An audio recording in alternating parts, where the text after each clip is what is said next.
We'll go ahead and get this meeting started. And Coach, if you are we all good, Coach?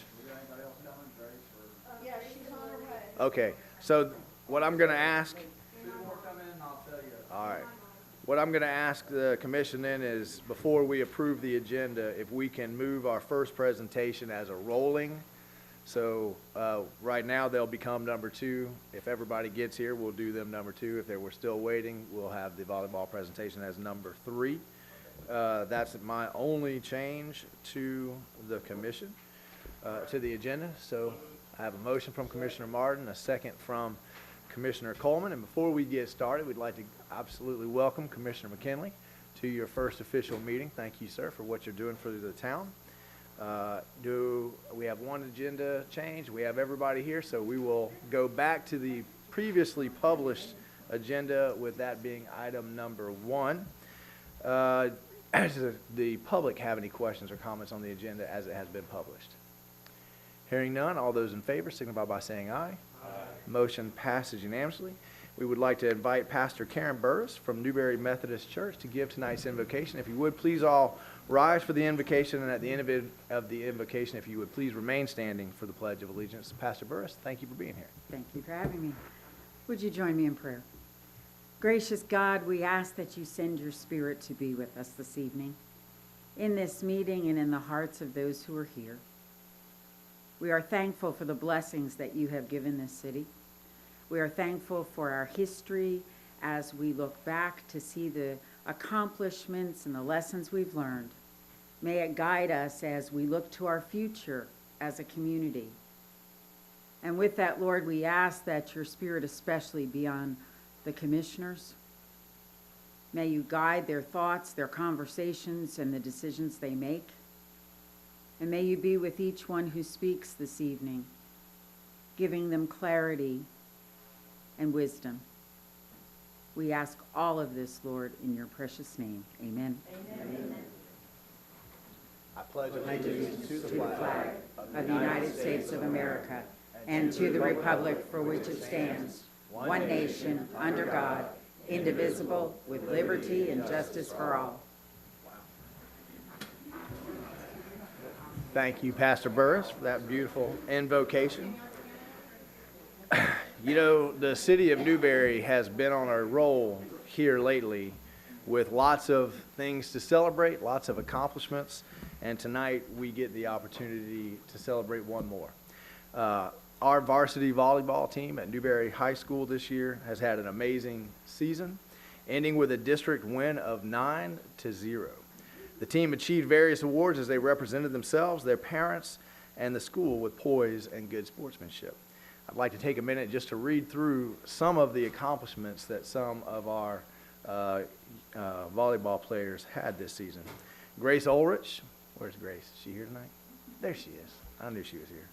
Second runner-up for Player of the Year honors, first team all-area team. Led the team in 254 kills. That sounds like a lot to me, Grace. 254. 102 blocks. Fourth in 1A and 27th in the state. Abby Pace. Abby. There we are. First team all area. Led the team in digs. 541. Was second in 1A and 8th in the state, which set a record at Newberry for the season. Congratulations. Sarah Miller.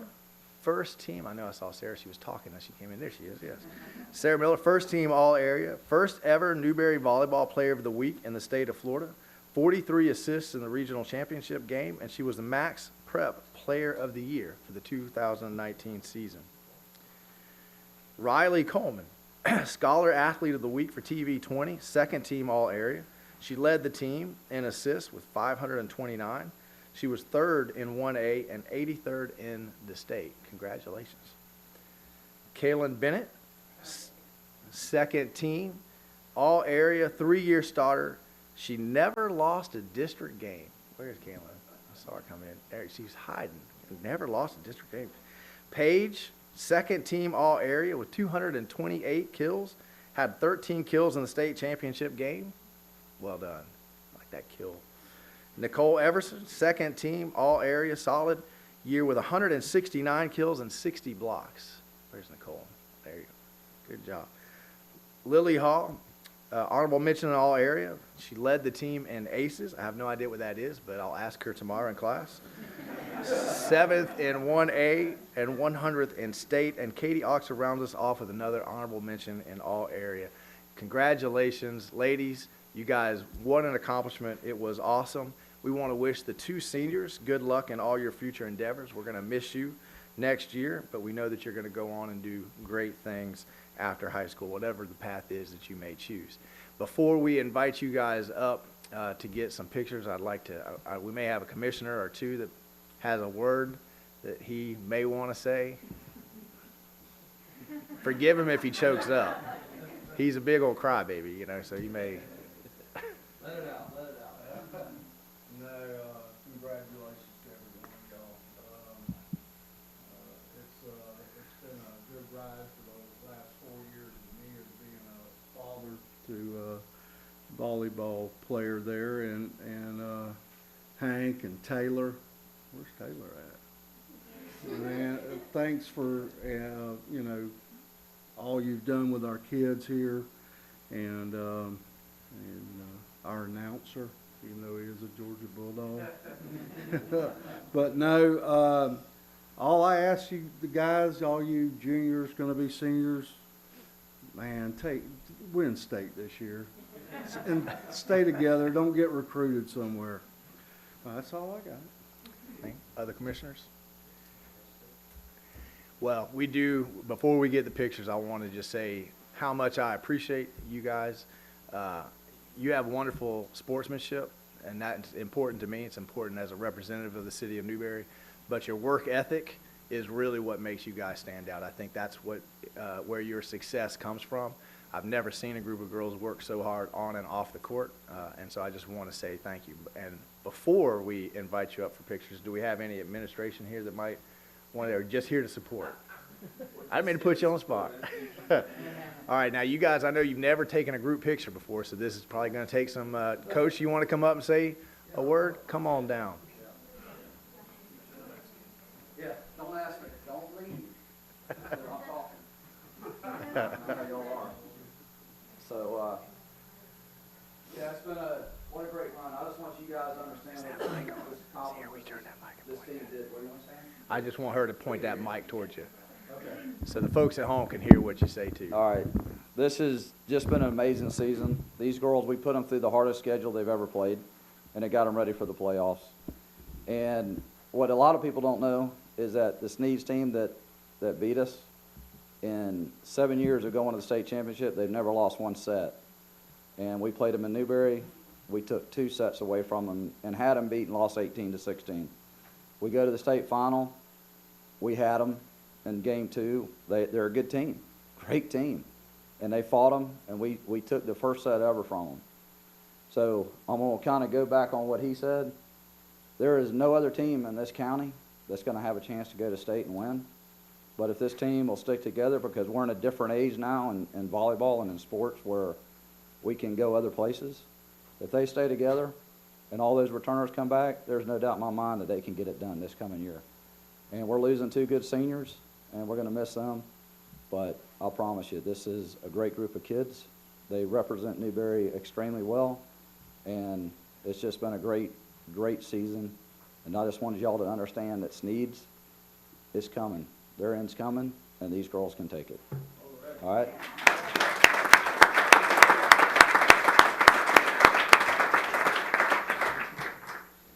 All right, Coach, don't go anywhere. We got to do the whole picture thing. Ladies, come on up, and we may need to move this podium aside. Make that just for the.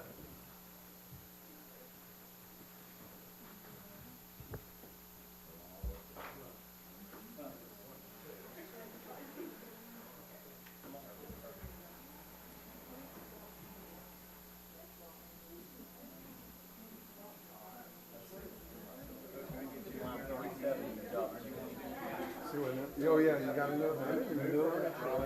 Yeah, I didn't know that don't hit so easy.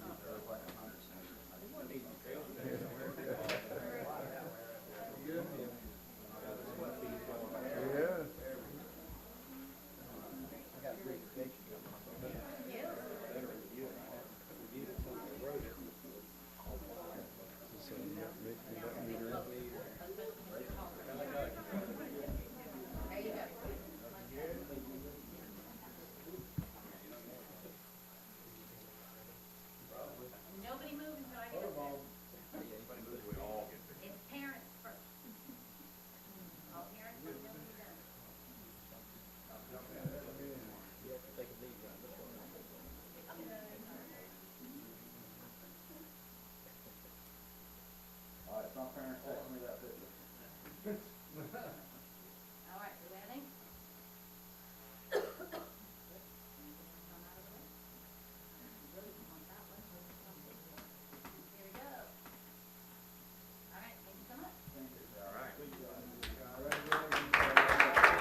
Since a lot of those ladies have an essay to write tonight, we'll let them go ahead and get out of here. Essay.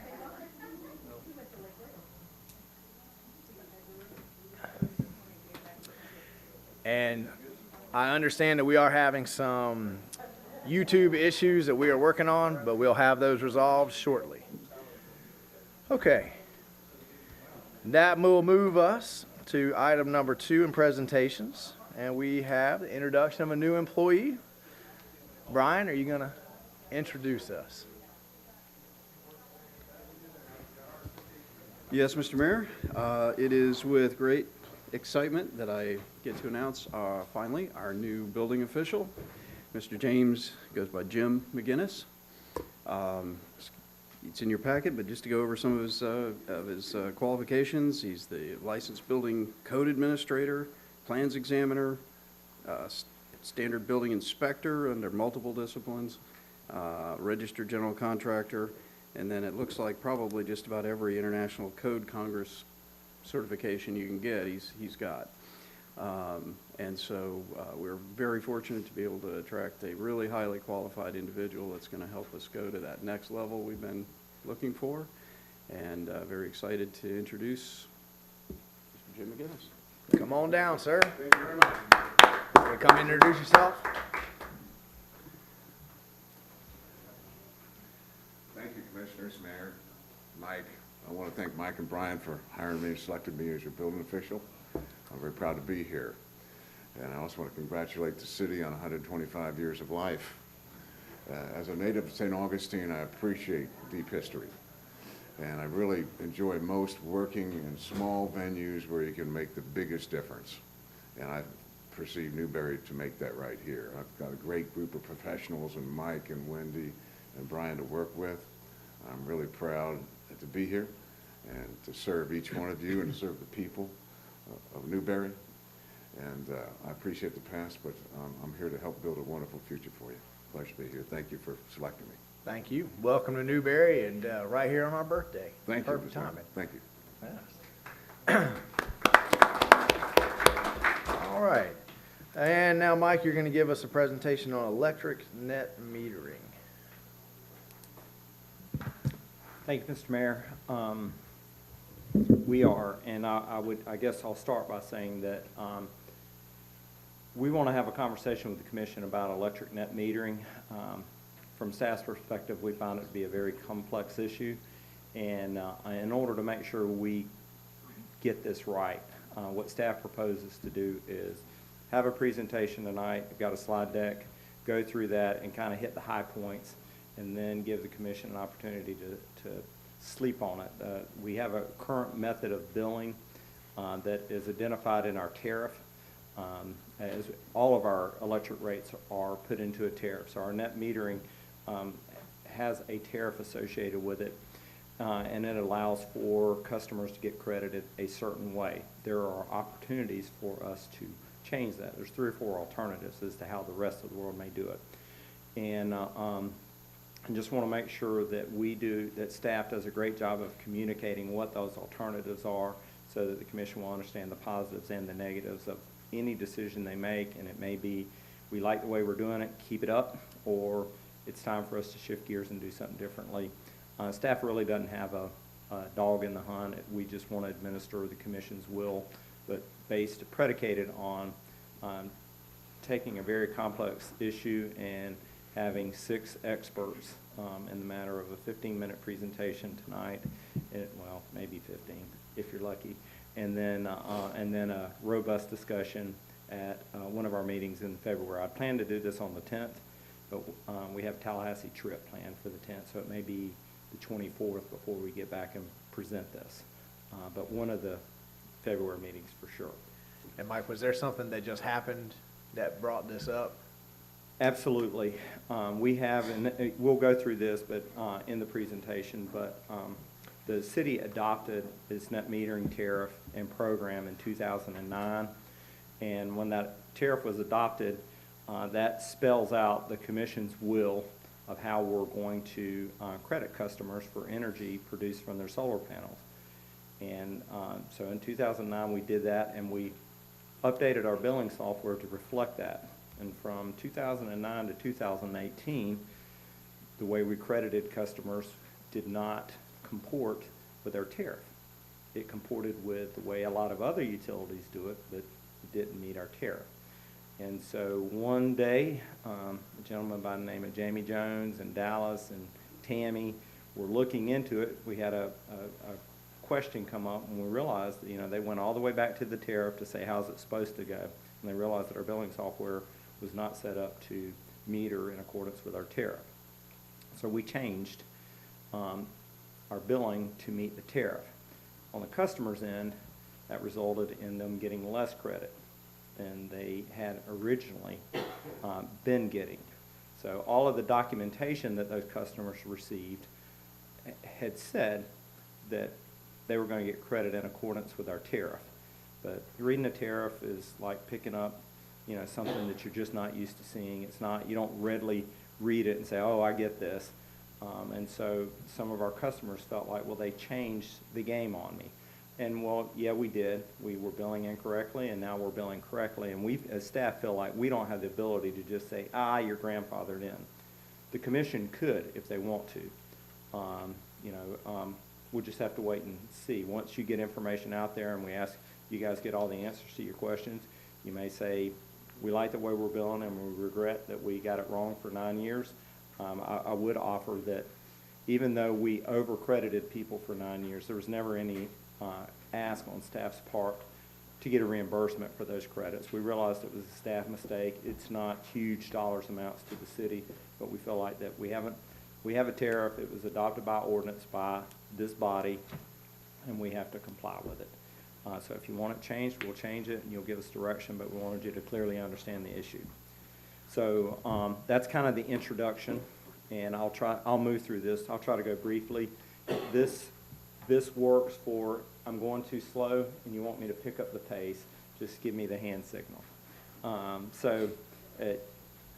In 2005, here's the recommended action, is to receive the presentation and discussion on February the 10th, which could be the 24th. I'd like y'all to leave that open. So net metering, I found this while I was researching net metering. This didn't come from another topic. In theory, it's simple how it works. In practice, it's pretty complicated. Provide some background. It was right around the turn of the century that solar panels or PV systems became more vogue.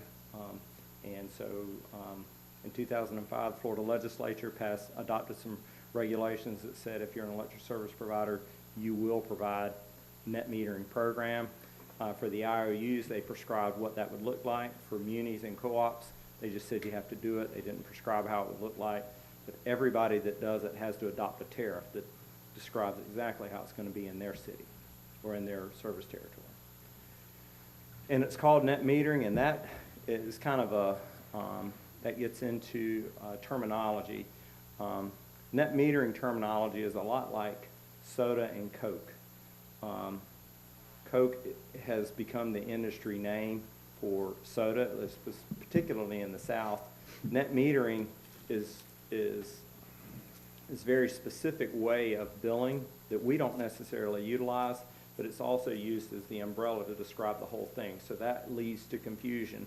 If you're in the solar industry and they will ask, does Newberry offer net metering? We say absolutely, just in accordance with the state regulations. However, that leads them to believe that our billing is one way when it's actually a different way. So we'll kind of go through that. There's the Florida statute, is 36691, that requires all electric service providers. And we're talking about 11 customers here, and we pick up about 2 a year. That's been the rate of pickup in the last 2 to 3 years. So all of our PV systems are just talked about in a couple of different size ranges. There's a tier 1, which are kind of smaller household ones. And you think of going down to Lowe's and getting a generator. You might buy a 5,000 or 6,000 kW generator. It's cube shaped and it won't run everything at your house, but maybe your AC system. If you bought a 10 kW home generator, it would run your AC system. but they're still pretty small. They won't run a whole house all the time. And then you can move up into a mid-size, which is 10 kW to 100 kW, which would mostly you're going to start to see those on businesses.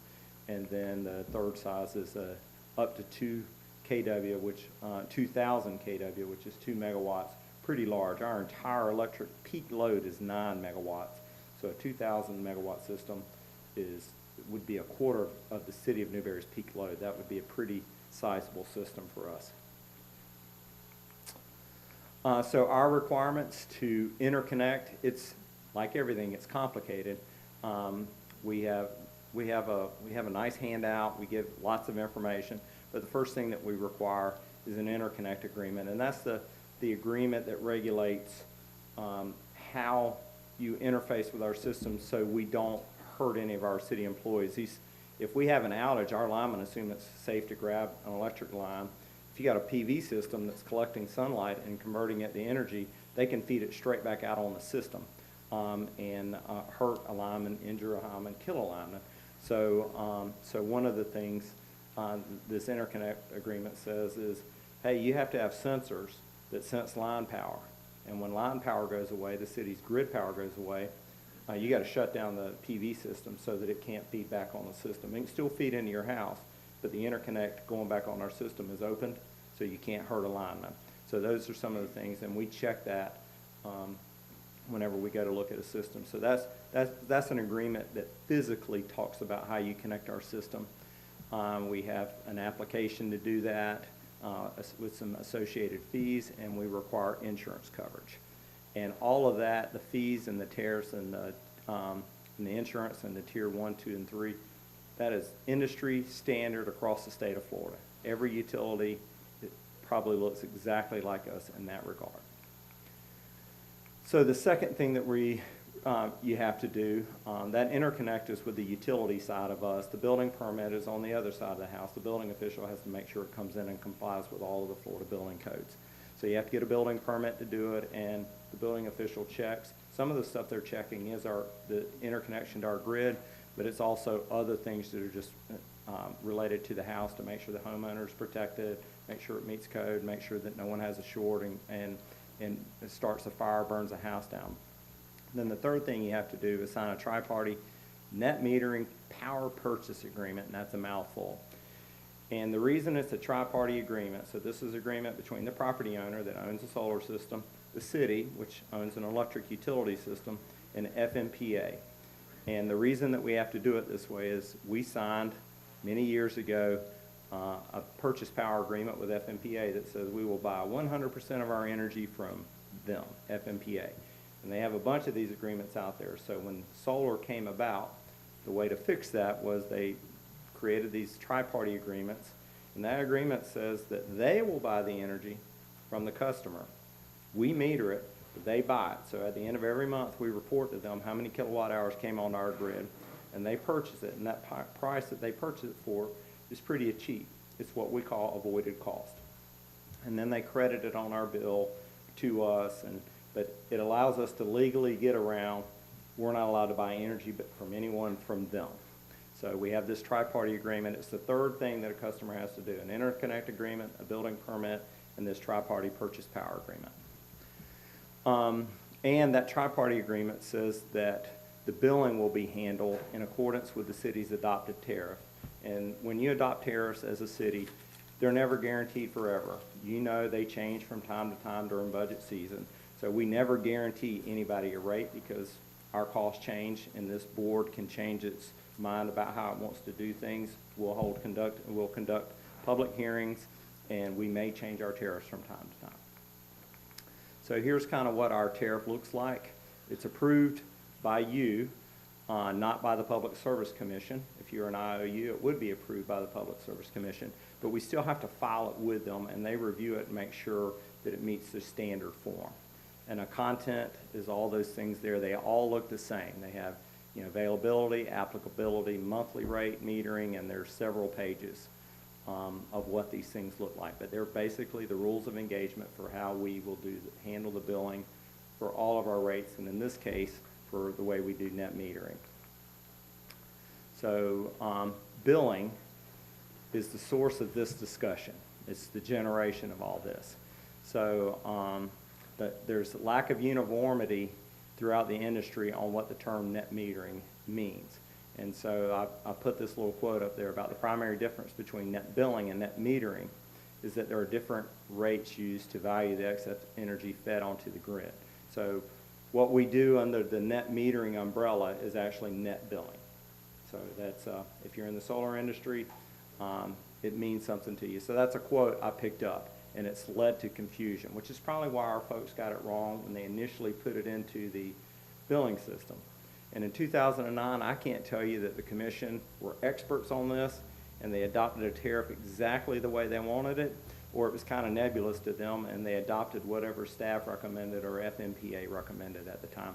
I wasn't here in 2009, but it doesn't matter. We're going to understand it really well now, and moving forward, we're going to adopt the rate that this board wants.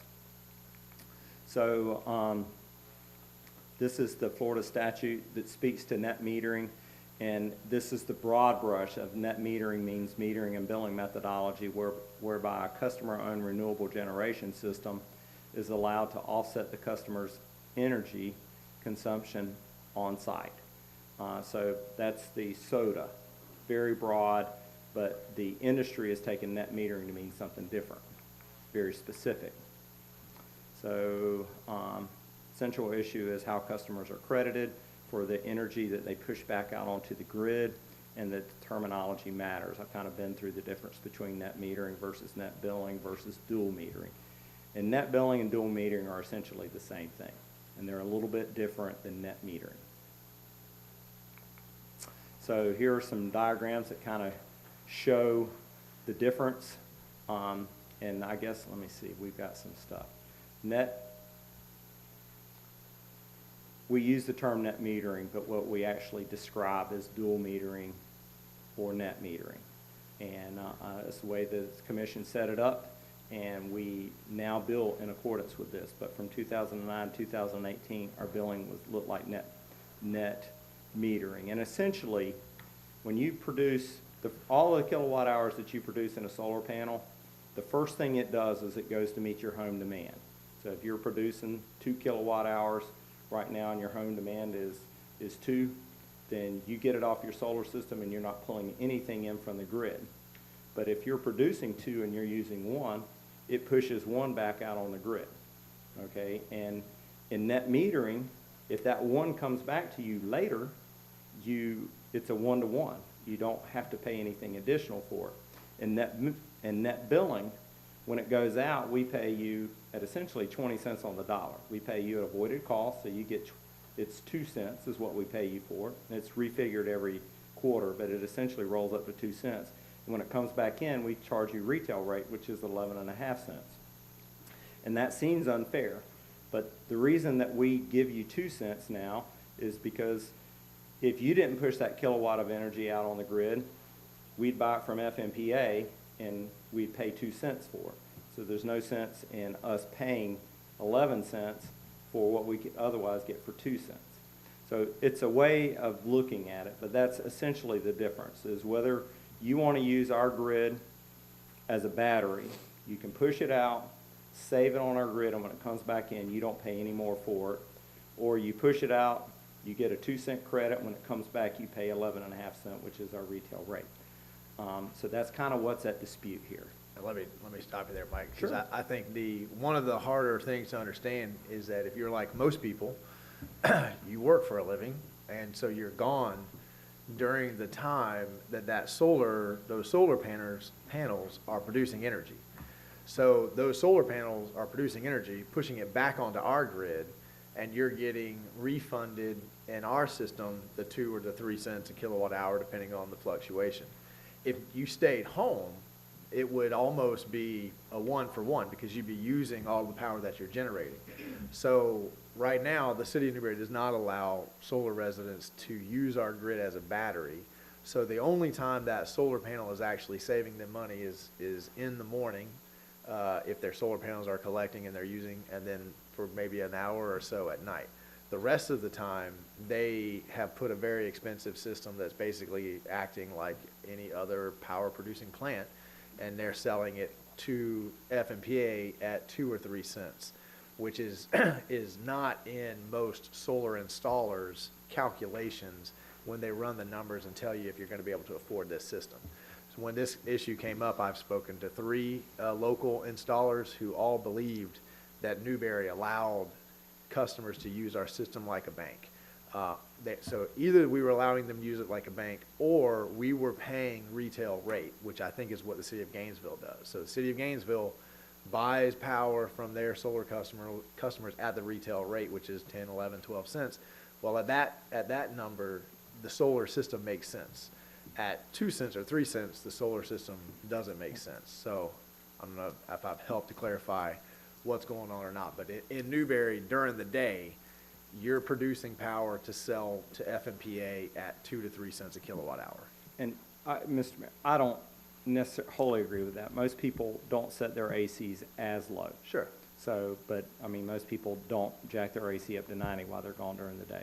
But essentially, you got the right of it, that during the peak time of day, most folks won't be home at, say, maybe a Saturday or a Sunday and don't get full benefit of it. From a solar installer's perspective, if they understand what we got, what we're offering as a tariff, they'll design a system around that, because no solar installer wants to have a dispute with a customer over whether the system's paying for itself. So with a system like ours, where we do net billing, the solar installer would size the system and be a smaller system so that it never pushes energy back on the grid under no circumstances. So it would offset some of your energy costs, but it wouldn't push energy back on the system, because they're just losing money at that point. Smaller systems. If you do net metering, like Gainesville or Clay or Duke Energy, then they look at the number of kilowatt hours that you use in a year off the grid, and they'll try to size the system to hit that number, so that at the end of the year, you're break even with, you pushed as much energy on the grid as you used, and your cost would be neutral, and that's the maximum benefit out of a solar array. But the installers, you know, that when I met with them, they said, we just need to know how your billing is, and we'll design a system accordingly. And they had confusion because they didn't read our tariff. They called and said, do you do net metering? And our folks said yes. And it was like calling and saying, do you drink Coke? When our folks really drink RC, but they just took the terminology of, yes, we do net metering. We call our program a net metering program. So it's a complex issue, and there's pros and cons, and we'll get to them in there. And these useful definitions are avoided cost.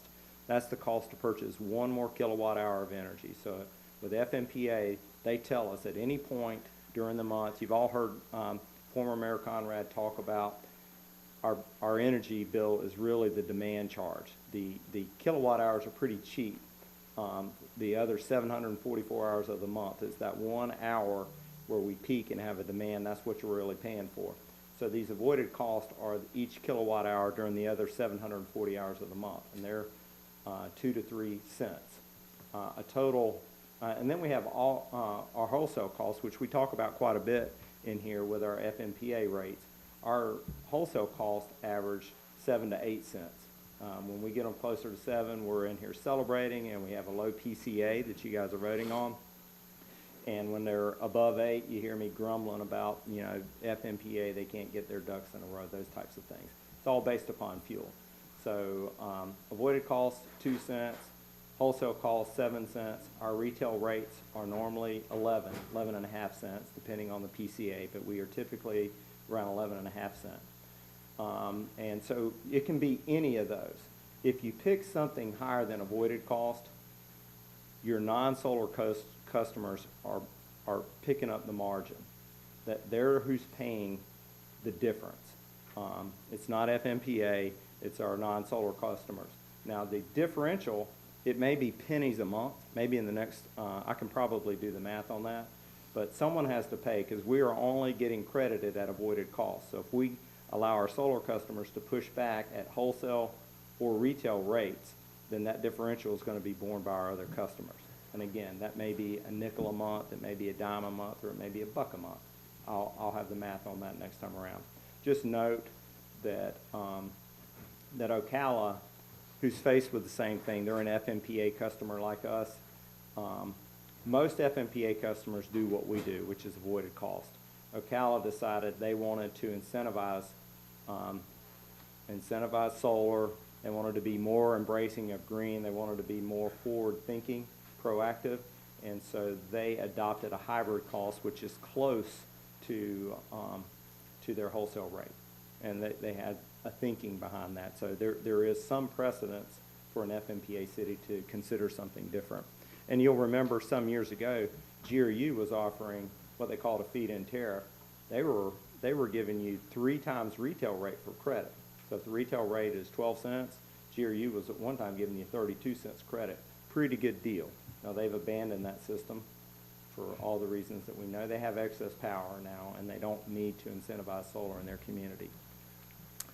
So we have a couple of scenarios here. I've kind of talked through all of those, but the true net metering is what GRU is, what all of the IOUs do, and Clay Electric does. Your billing is essentially, you measure the energy that comes in, you measure the energy that goes out, and you take the difference of that and you multiply it times the retail rate. Pretty simple calculation. Customer gets the benefit of all energy pushed out at retail rates. What we do, you take what goes in at retail rate, what goes out at avoided cost, and the customer pays the difference. So it's not as beneficial. So we do that. Central Florida Electric looks just like us in the way that they consider that, and most of the FMPA cities do. So how does, what does all this matter at the end of the year? What are we talking about? On one of our systems, one of our 11 systems, we did a year's worth of data. We compared the energy in and the energy out over, I think it was a 12-month period. I'd have to count those up. But it amounted to $313 difference, or about $35, $36 a month difference between the two. Oh, look at there. So comparisons between scenario 1 and scenario 2. We put kind of the differences in the scenarios. The incentivization. Scenario 1 incentivizes customer-owned renewable generation, incentivizes solar. Scenario 2 is less of an incentive for that, and probably more of an incentive for utility scale solar, like what the city of Newberry entered 6 months ago. You guys said we're going to buy a megawatt of a community system, and what we're paying for that is very close to avoided costs. Those energy costs are coming in somewhere around 3 cents. So on a community scale, you can do solar very cheap, and that is the future. 10, 15, 20 years from now, most solar is going to be at utility scale and not be on someone's rooftop. Doesn't mean that some won't want it, but that's where the industry is headed now. Return on investment, scenario 1, the GRU model is a better opportunity for a customer. The impact to non-solar customers, in scenario 1, there's a nominal subsidy, and again, that could be pennies a month. The more rooftops you have, the higher the subsidy is, but I don't want anyone to walk away thinking that the rest of our non-solar customers are paying dollars a month for the benefit of our solar customers. It is pennies and dimes a month would be the subsidy. And then the economic development impact, the more green and solar friendly we look, the better the perception of developers. A lot of developers are interested in that, especially commercial or industrial ED type developments. They're looking for communities that are green friendly. We're going to, that we're going to try to take advantage of the fact that we are participating in a community solar project. We've already talked about buying all of the energy to suit the city's needs, City Hall, our lift stations, through solar, so that we can say that we are a true solar city. So y'all have seen in the past the potential for economic impact and community perception. So back to simple theory, it's a little more complicated that, and your considerations that we see for you moving forward are really on the tariff side. Are we satisfied with the current tariff as it relates to credit for solar energy exported to the grid, where we offer avoided cost as a credit, or do we wish to modify our tariff and offer a different credit, whether it be wholesale, retail, or some hybrid? Those are the types of things. We have a couple weeks to think about it. If you'd like to have conversations, please let me know. We can sit down. We have a couple customers in the city that are interested in seeing the city commission select B. They bought systems, they had an understanding that they were gonna get credited at the higher rate. And then recommended action is back to receive this presentation, and we'll discuss it another night, and get direction if the commission has any.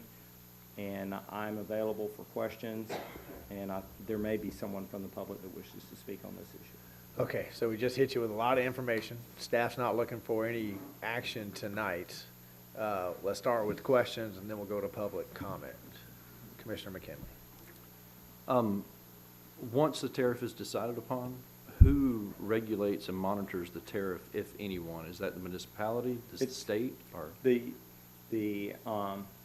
We file it with the state, but that's really the extent. And they'll look at it and make sure it looks like a tariff should. If we send them a tariff that looks oddball, they would challenge us on it. But it's us. This board sets our tariffs, which is one of the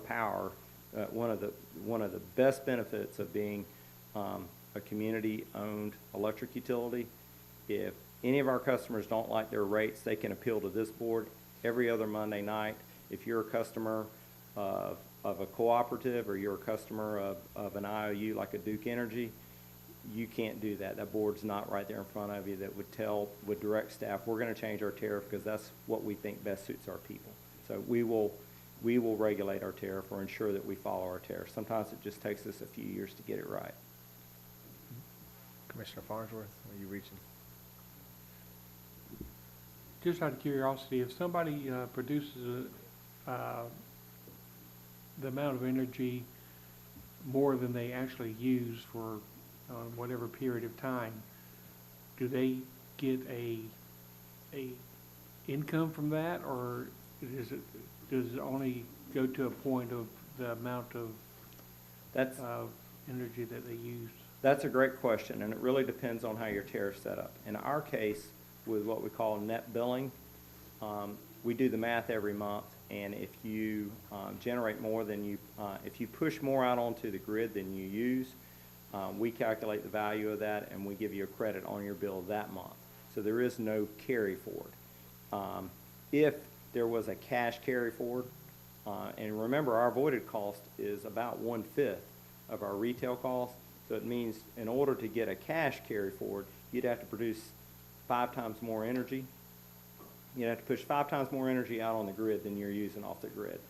Then we would we'd write you a check for it in net billing. We would just give you a check that month or give you a cash credit that month. If you do net billing, which is what GRU does, if you produce more energy than you use, the kilowatt hours are carried forward next month. So if you produced 100 more kilowatt hours in February than you used, next month you'd start with a 100 kilowatt hour credit. And that goes on for 1 year. At the end of a year, if you've used more, if you push more energy out than you've used, the city will cut you a check at the avoided rate. Even GRU and them, that final, when they give you one check at the end of the year, it's at avoided cost. I don't know anybody that pays out of retail. So it's on the month-to-month basis that net metering uses retail in and out, but at the end of the year, if you've produced more energy, everybody pays out of avoided cost. Other questions? Clear as mud, I'm sure. Commissioner Norfleet. I don't really have a question, but I guess my concern would be, you got a overhead cost in maintaining the lines and infrastructure in that. So I would, to me, there's no way to do what GRU's doing, paying the retail price, because you can't get your overhead costs back out of that in maintaining your lines and your labor and linemen and everything else that goes with that. I would like to see, buying it back at that wholesale price, and selling it back at the retail price, because you can't is not a battery source. There's no batteries on any of them poles out there that I've seen.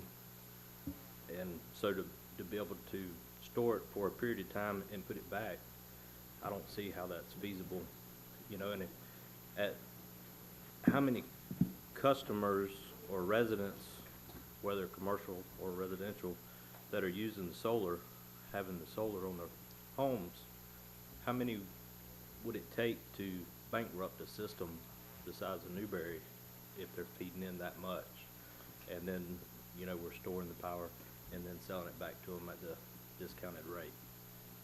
You follow what I'm saying? I do, and Mr. Mayor, that is exactly the case that advocates for net billing make. That there's an overhead cost to maintaining an electric utility system. And then folks that are proponents of net metering, like GRU, say we want to incentivize it, and we're willing to do that.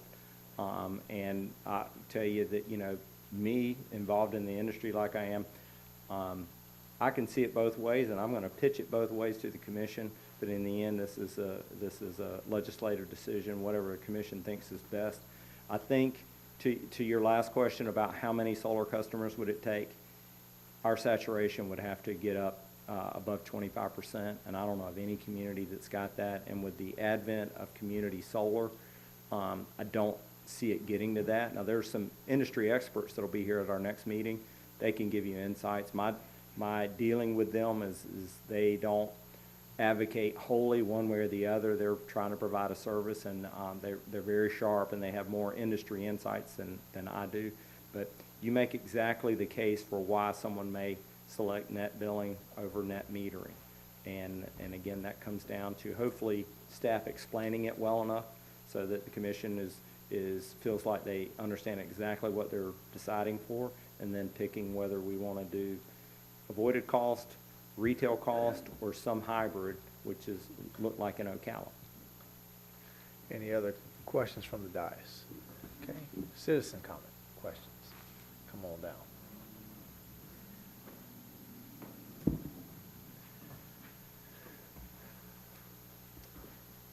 I appreciate it. My name is Chris Monk, and I'm a long-term Newberry resident here. My wife and I, years back, we're one of the 11 customers that has solar. Several years back, my wife and I, we started looking at ways that we could, in the future, after we retire, be able to lower our costs and also to improve. And we have put in a well, and looking at, as far as the cost for solar and electricity and stuff, we sat down before we purchased and made this purchase. And understand, it is a lot of money to put one of these systems up on a house. It's not something that, you know, we can just, you know, shell out in a couple of years even to save. It's a long-term process in looking at this. And before we made this decision, my wife and I, we came and we sat down with the city of Newberry, with the utility department, and to discuss it after we had the solar people come out to our house and explain. And just like Mr. New said, we went over a year process at looking at our past bills for a year to 2 years to say, how much energy do we use and what are we going to look at and using in the future? And that's how we came up with how many solar panels and a cost as far as putting on our house. After getting that from the solar company, we went to the city of Newberry and we sat down and we talked about this net metering. We were explained, just like GRU uses the net metering, whatever we consume from the city of Newberry, whatever we produce from the solar, they would offset. Anything extra, we would purchase. Okay? Anything in excess, we would be able to have credit for 12 months, we were told, and if it was over, then we would get money back. That's not what we were trying to do. We are never trying to make money on this as far as that. We're just trying to eliminate some of our costs. The city of Newberry told us, yes, we'll do the net metering. That's how we're going to do it. So my wife and I, we decided to make that large purchase. We went through all the requirements that Mr. New showed you up on the board. We had to increase our insurance, our homeowner's insurance, up to $100,000, okay, for personal injury insurance, which raised our rates, okay? But it was one of the requirements. We did that. We did the permitting. We did everything, had it installed. For months, everything was great. We were doing it. Never once did we go over as far as electricity where we were given any kind of, you know, credit for towards the next month. We always paid the city of Newberry because we were always under. Okay? I've got children. They tend to use the electricity quite a bit, okay, with all their gaming stuff and everything else that you can imagine. So never did we, I think maybe one time we received the credit, and it's because we weren't there for the month. Okay? Everything was going great. There was a situation where I had to leave my home. I had to rent it out for a very brief period of time. Mr. Mo, let me, because we've got a clock here, I just want to make sure that you get the opportunity to express what it is you're asking of the commission, because Okay. I think So- what you're asking for is, and this is kind of where I find myself, I really don't have any problem with the way that we are doing it now.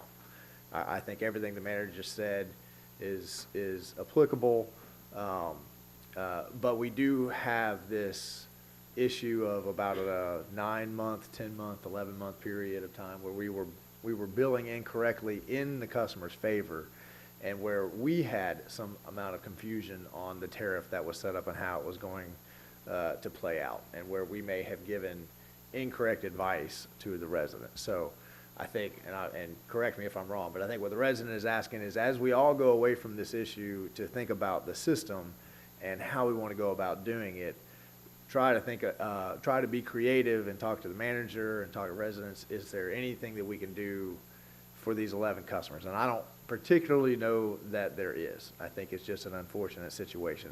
We could grandfather them in, but that has challenges to grandfather 11 people in on a system that's growing. But I think that's what you're here to ask tonight. Yes. Did I get it? That is correct. When we started, we were being billed at a rate. We weren't explained about the tariff. It then later changed as far as to where, after y'all looked and saw the way that it was being improperly billed and you went to the correct billing, it affected us negatively. And if we would have been told that to start with, as far as the correct way with the tariffs, and looking at the way the way it's done now, or the correct way, we would have never made that purchase, because there is not an incentive at all to be able to do that. I would never be able to make or pay it off in even over 30 years, the solar system, with the little bit of credit that we received. So I'm asking that you please change the way the tariff is now. Go like Gainesville or GRU does it at this time, to allow us to be able to pay for it and to make it affordable for us to be able to do it. That's Thank you, what I'm Mr. asking for y'all to look at, and for the other solar customers in your city. I appreciate it. Thank you. Does any other resident want to make a comment? Okay, any final comments on this issue from the dais?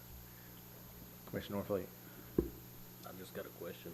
If you change the, is there a way that you can make a certain percentage of the feed-in tariff, like GRU, like what he was advocating for, say, we're gonna have it for a certain set number of meters, and then once those meters have expired, people moving or whatever, then it goes back to the other. Is that a doable situation?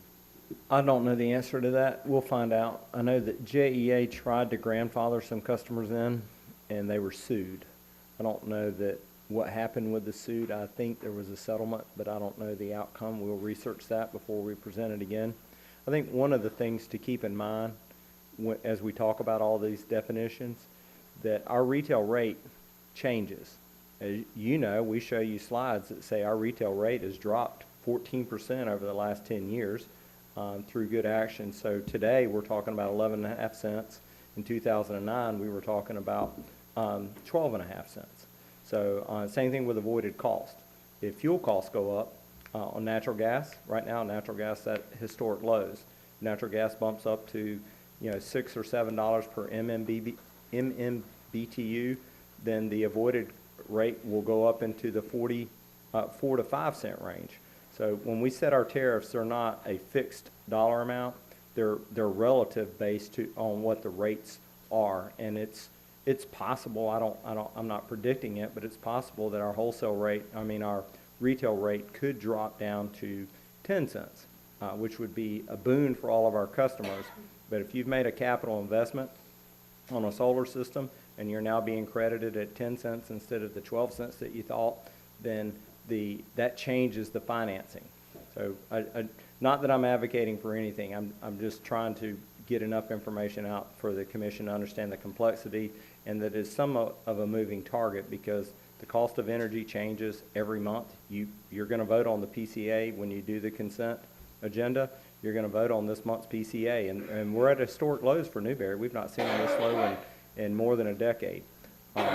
Complex situation. We'll get a response to Commissioner Norfleet's question.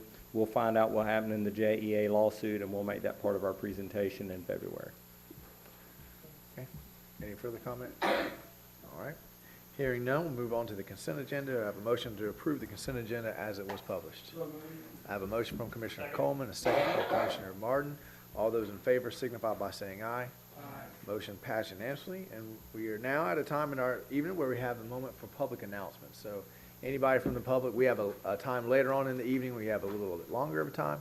But if you want to tell us about a garage sale going on, a lost dog, anything like that, now would be the time. Hearing none, we'll move right into public hearing and ordinances. And Mike, you're going to do the budget amendment, I hear.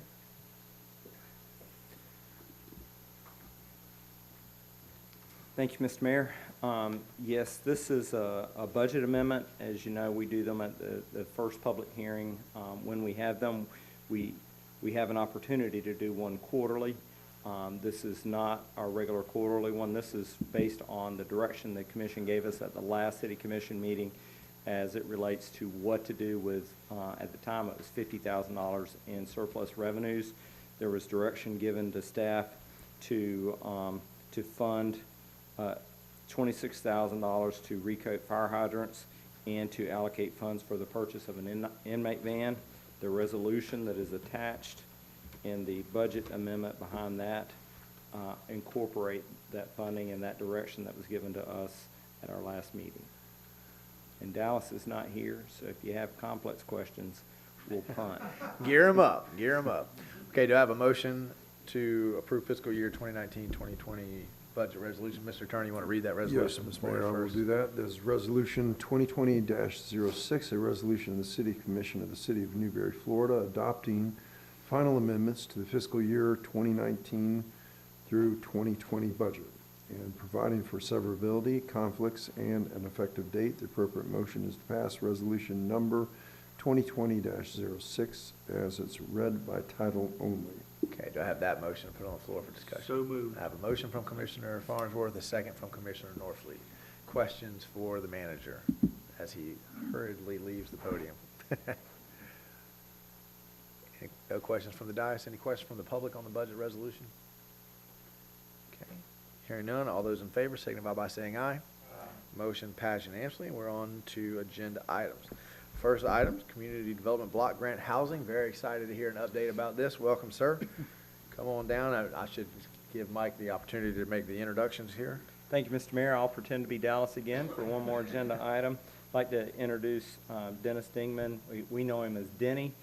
He's with Summit Professional Services, and they are managing the CDBG Housing Rehabilitation Project that's been ongoing, I guess, since September-ish, August timeframe. And he's going to give us an update. We've received some bids, and we're seeking direction from you. Good evening. Dennis Dingman, Summit Professional Services.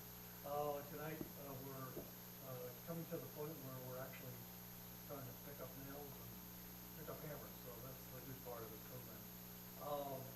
Tonight, I'm going to talk to you about making awards to contractors.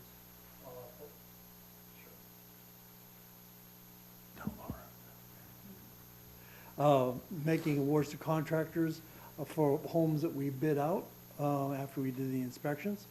And we actually had two bid walkthroughs. One was in October. We had 5 homes that were considered that in a condition where we could rehabilitate them. Different things, roofs, windows, things like that. And there were actually 5 homes that we had to determine that they had to be torn down and rebuilt. So we have 10 homes that we put out to bid. The rehabilitation, demos were actually bid out on January 9th. And tonight, Instead of asking you to award 10 homes, however, we're going to ask you to award 7 homes. And there's a reason for that. The reason is that we are lacking about $25,000 in the budget from the state. So obviously we want to go down the list of applicants the way they were ranked and provide rehabilitation to all those individuals, but if there's not enough money in the pot, of course you have to do something else. We are going to apply to the SHIP program, the Alachua SHIP program, for $40,000 in SHIP match funds. Unfortunately, those SHIP match funds, that application won't occur until January 30th, and they won't make a decision until March 2nd. So rather than award to a contractor and get the, all of the homeowners' expectations up, we're going to hold back on 3 of those homes. 2 rehabilitation homes and 1 demo home. The rehabilitation homes, the reason we're doing that is because the SHIP program can only provide money for housing rehabilitation, not for demolitions and replacements. That's it. They're in the SHIP plan. So we're going to hold back on 2 of those rehabilitations. In addition, they only allow $20,000 per home, and they won't provide money to individuals that have used the SHIP program previously. So we have only 2 rehabilitation applicants that fall into that category. So we're going to hold off. And of course, the 1 demo home we're not going to do because we don't have the money in the program budget to do it. If we get funded, then we'll come back to you and ask for the award on those last 3 homes. If the SHIP program does not provide the city the extra money that we're asking for, we will then award the rehabilitation homes, and we'll then proceed down the list of applicants until we find another rehabilitation that we do have the budget for, okay? But, so that's the way we'd like to proceed. That way we don't disappoint anybody, and we can try to help everybody as they're ranked on the list. We have 2 contractors that are lowest bidders. One is from Newberry, the Johnsons, from Certified Roofing, and 1 contractor is from Alachua, Florida Homes. So we're excited about that. Keep the money local, if you will. And the list of individuals is on the list that you received. Okay. Would you like me to read the names? Do they differ from what's on the screen? I don't know if they're all there, but. You've got the 7 there that you're. Oh, okay. Okay, they are all there, okay. So, on the back sheet of your program, there are the bids that we received, okay? We asked 4 contractors to bid, 2 of them bid on the rehabilitation homes. And we asked 4 contractors to bid on the demo homes, and 3 of them bid. And honestly, the prices were pretty good. They were good. We do this all around the state, and the prices up in the Panhandle are I bet right now. outrageous. Yeah.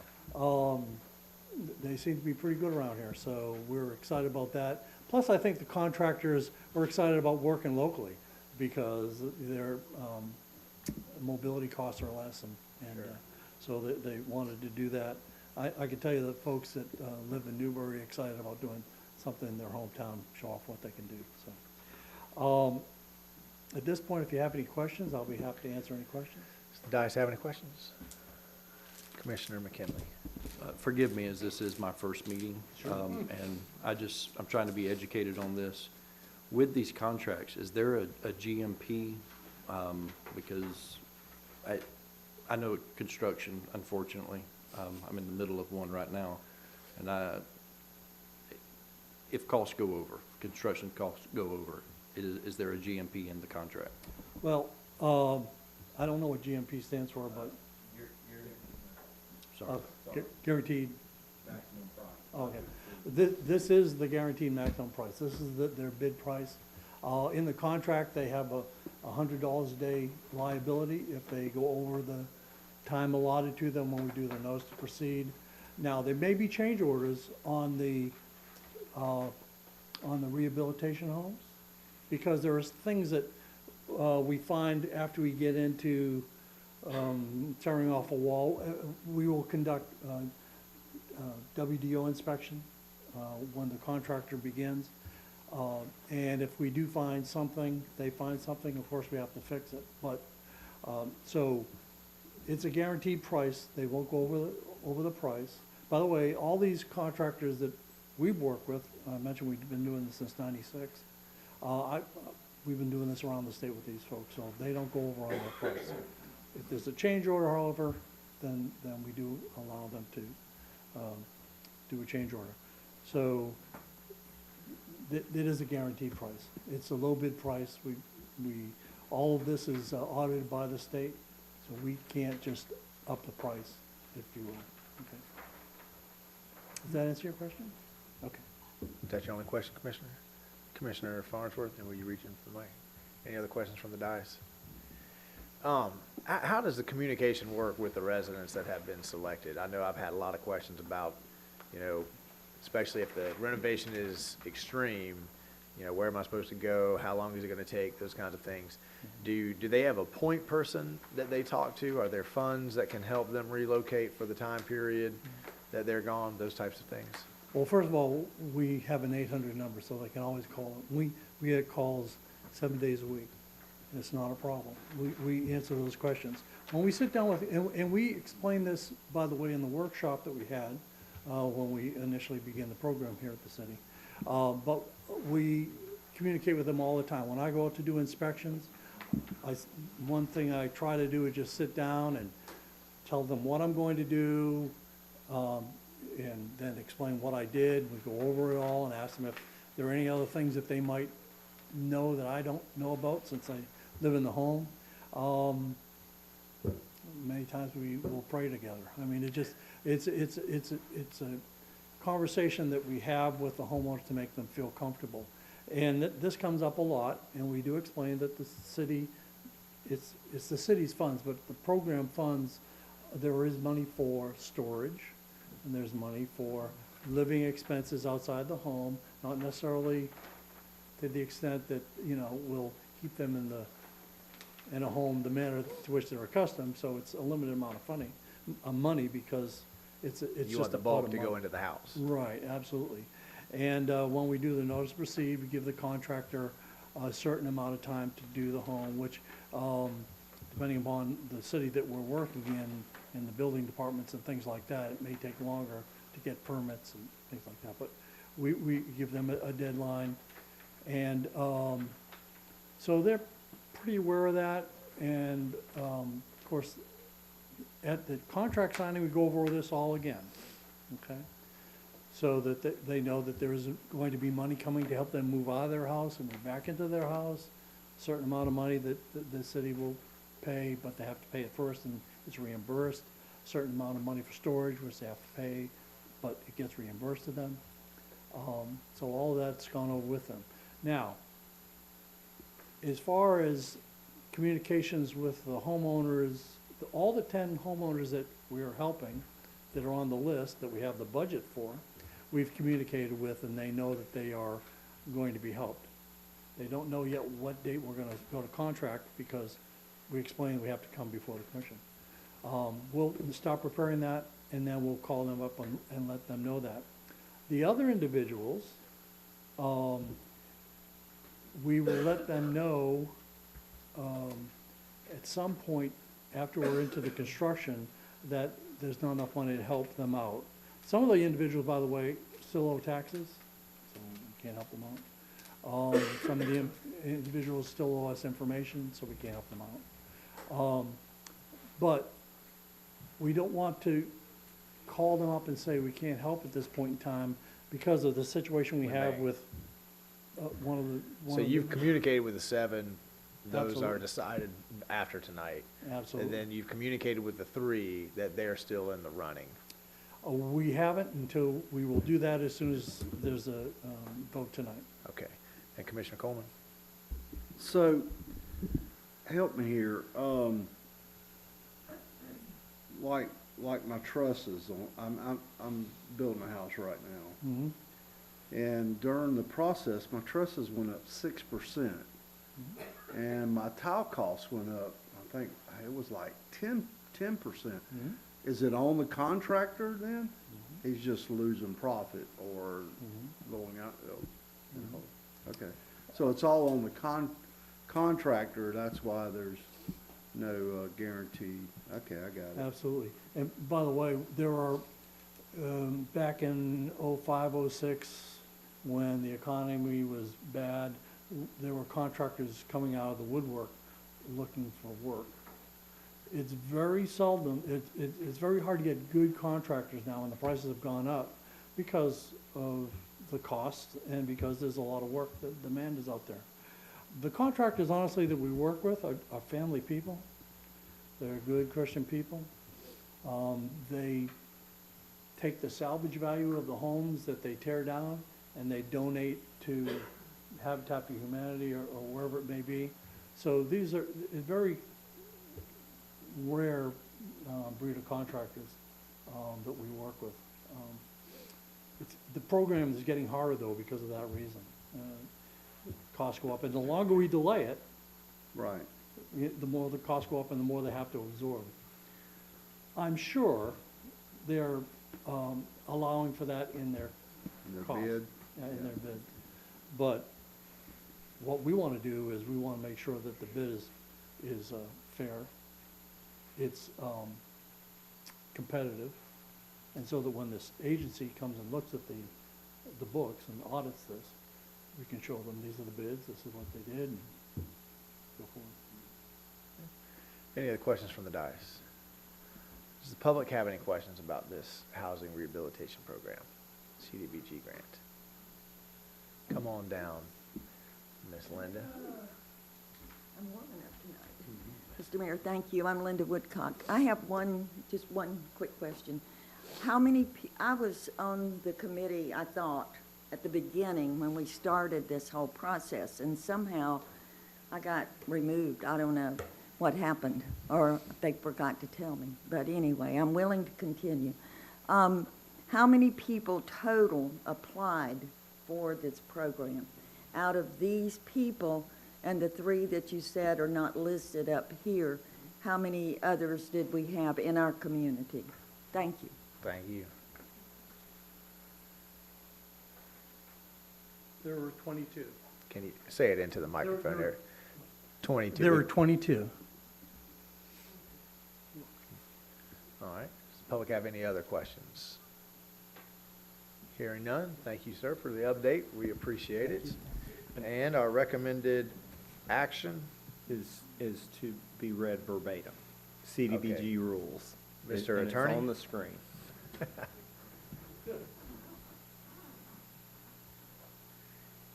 assume that's not, move to award the bids for, is that what you? That's the Okay. recommended Move to award the bids for Ms. Hughes, Ms. Lewis, Ms. Cheeseborough, Ms. Wells, Mr. Williams, Ms. Neal, and Mr. Toppins as recommended. Do I have that motion?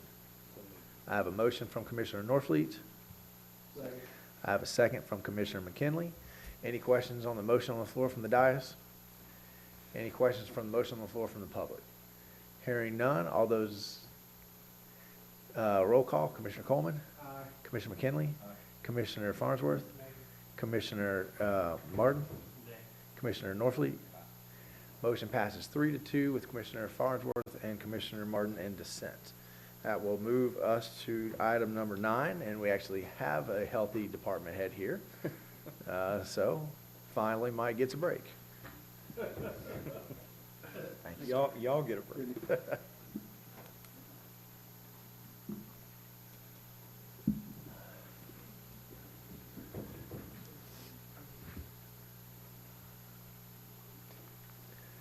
Do you want the attorney to read the resolution in while you're powering up, or are you ready to go?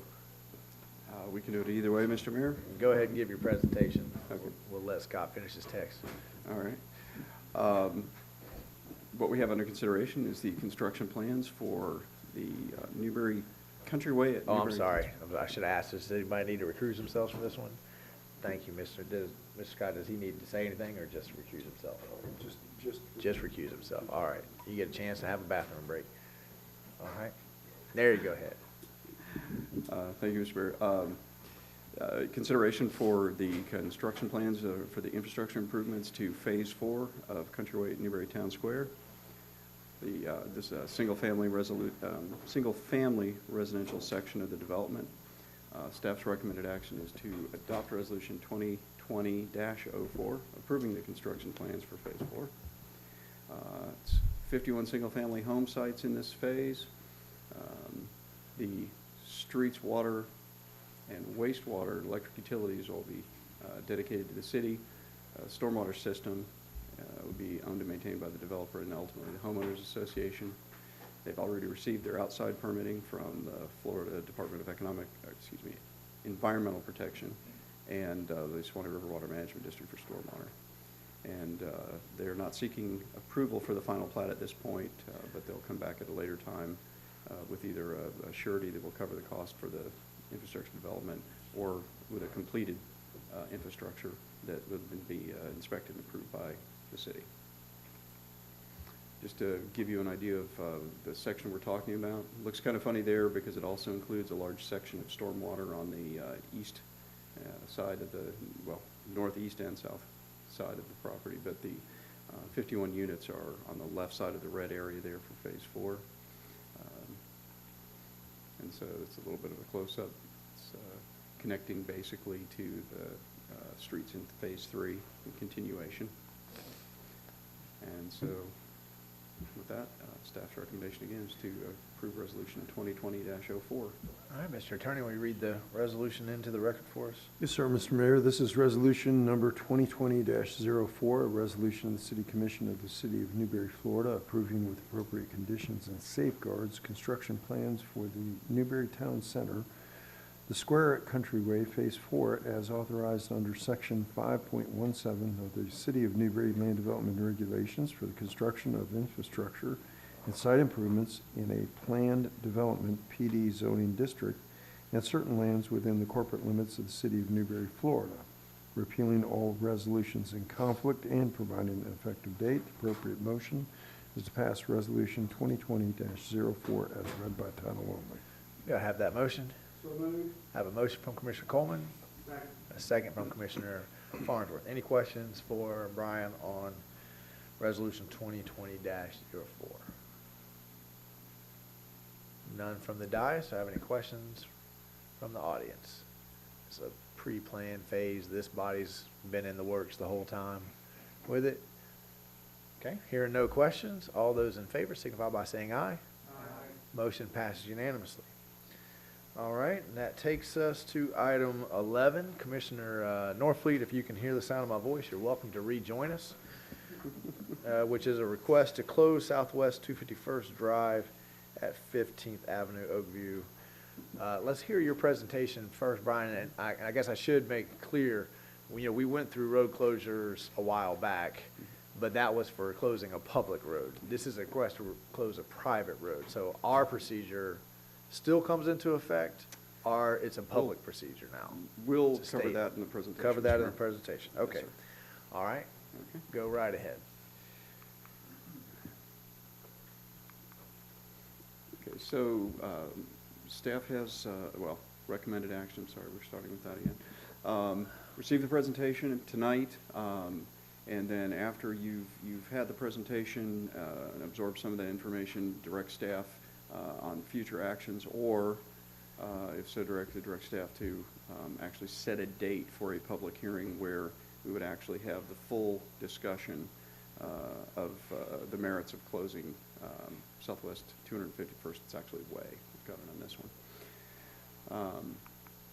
And so some background information. The Oakview Village Homeowners Association president, which is Mr. Naim Urshid, has requested that the city close 251st Way where it intersects with Southwest 15th Avenue. The residents are concerned because they've had several incidents where you've got people speeding through the neighborhood using it as a cut-through. to avoid the Oakview Village school zone. They're concerned that it's creating an unsafe environment for especially the children, but residents in general that live in the neighborhood. Primary issues, I said, speeding, excessive traffic on their private roads, and careless driving through the neighborhood. As mentioned, the streets in Oakview Village are privately owned and maintained by the Homeowners Association, but they were platted and open to the public, establishing public use on those roads. And the city does maintain public utility easements for water, wastewater, and electric in the right-of-ways and other outside utilities. And to date, I'm not aware of any traffic monitoring or data collection that's been done by the Alachua County Sheriff's Office or any other group. To your question on jurisdiction, basically, Chapter 316 of the Florida statutes establishes that cities, chartered municipalities, and counties have jurisdiction over all roads within their territories except state roads. There is a distinction, though, on private road, and that includes private roads, but there is a distinction. That distinction being that if an entity that owns private roads wants the city to have jurisdiction and enforce traffic code in those privately owned roads, then there's supposed to be a written agreement. In this case, there is no written agreement, but after looking at the development order and the platting and everything, staff's belief is that by way of platting it and opening it to the public, there's essentially a de facto agreement in place that asks the city to, in essence, through our contract with the Alachua County Sheriff's Office, provide enforcement on those roads because they're open to the public. And then the statute further goes on to say that the city has the enforcement wherever the public has the right to travel by motor vehicle. As far as city code goes, our city code doesn't actually allow the creation of dead-end streets. Hindsight being 20/20 and perfect, we could have gone back and looked and said, well, this is liable to be a traffic problem in the future. The neighborhood could have been designed differently to loop and not necessarily provide access, but now that it's there, there's some issues that would be created by closing the road, and we'll go over those shortly. As far as fire and life safety code, there's also a National Fire Protection Association code that says that if you're going to have a section of road that dead ends, or that ends rather, 150 feet or greater, and I'm just a quick measurement on the aerials on the online sources shows that this is right at that 150-foot mark, so it probably would fall under this. Then you have to provide some means of adequate turnaround that the emergency vehicles get to the end and then turn around quickly and efficiently. And so this is the aerial of the neighborhood in question, Oakview Village, the upper portion, Phase 1, the lower portion where the problem is Phase 2. You can see the state, in red, State Road 45 school zone, down at the bottom, Southwest 15th Avenue. And then this is the path that people are taking to cut through the neighborhood to avoid that school zone. And it's the worst shortcut I can imagine, because it's a circuitous road. I mean, it's not straight, but apparently it is difficult enough in the morning when the school zone's in effect and everybody, you've got the parents dropping the kids off at 15th and then coming out this way trying to head back to work in Gainesville or whatever. Getting out, because we don't have a traffic signaling device at 15th and State Road 45, is a challenge. Now, there is a crossing guard that operates right there at that corner, but it's very challenging for people to turn left and get out in the mornings.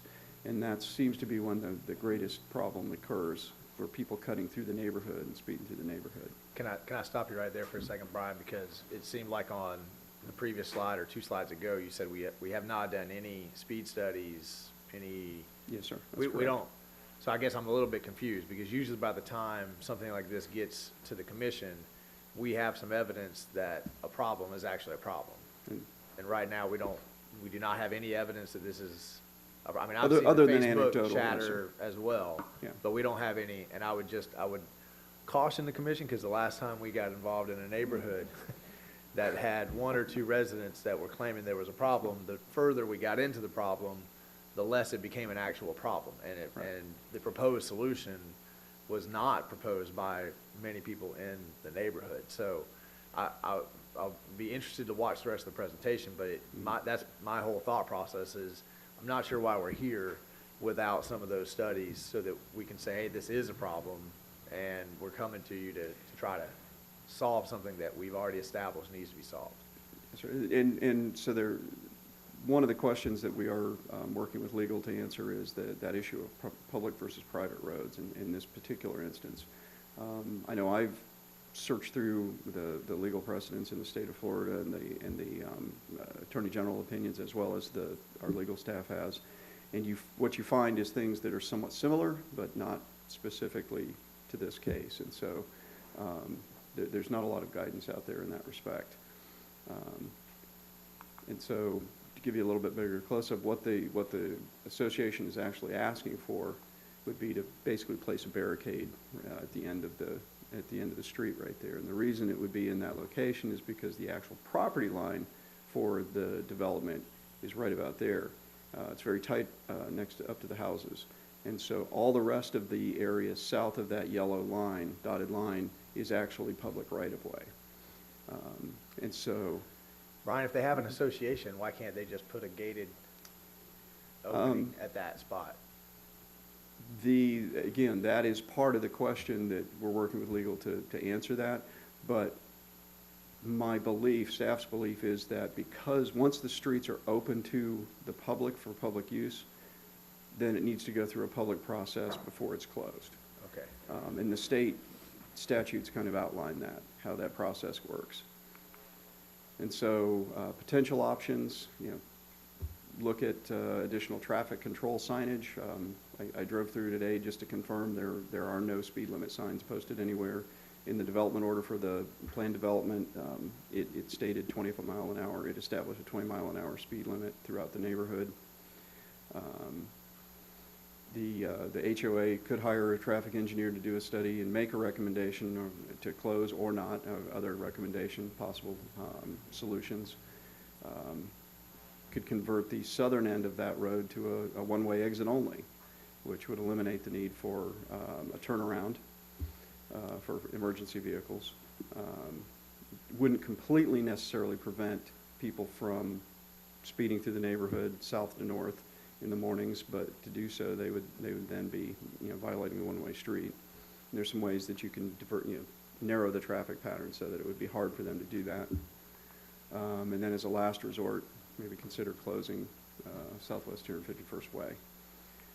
So staff's recommendations actually are to get with the Alachua County Sheriff's Office and request that they put up their traffic trailer that counts the number of trips, counts the speed, gives you some data that we can analyze, evaluate that data from the Sheriff's Office, and then based on that data, come back and present findings to the Commission and make recommendations on further action. As you pointed out, without actual data. And the reason that staff felt that we should bring this forward for the Commission's direction is just because there was some sentiment in the homeowners association to just throw up a barricade and say, well, it's our private road and we can close it if we want to, and sort of challenge the city to make them take it down. Working with with the homeowners association, ask them not to do that, because we do believe that once it's made open to the public, then there's a public process that has to be gone through to notify the public what's going on, give people the opportunity to make comment, and then based on that and hopefully data, then the Commission can make an informed decision on how they want to go from there. Okay.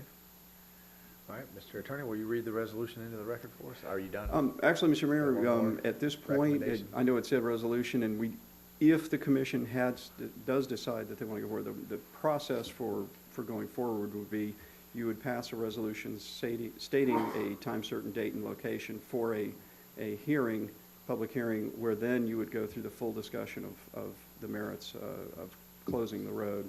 Has So to be- right now, you're not looking for the resolution, you're looking for a motion to do those three things. Well, direction how the commission wants staff to proceed. Do you want us to do these, or go straight to setting a date and time where we're going to bring back more data? I mean, it seems like these are three necessary steps in having any fruitful conversation. What does the commission think? Commissioner Martin? My only input here is the fact that if this is a neighborhood-initiated thing, the neighborhood needs to bear the costs and the initiative to do it at this point, and then maybe we'll entertain it. Well, None of these things cost money, though, right? ASO does this as part of their service. That's true. The electric and sheriff's office will set up that trailer and do the monitoring for a period of time and come back and share the data with you at no cost. Well, then it shouldn't be difficult for the HOA to get that done unless the ASO needs something in writing from us to do it. I think by our contract, we have to be the initiating. That was one of the issues that we had in the other neighborhood, was that residents were calling ASO directly and setting things up.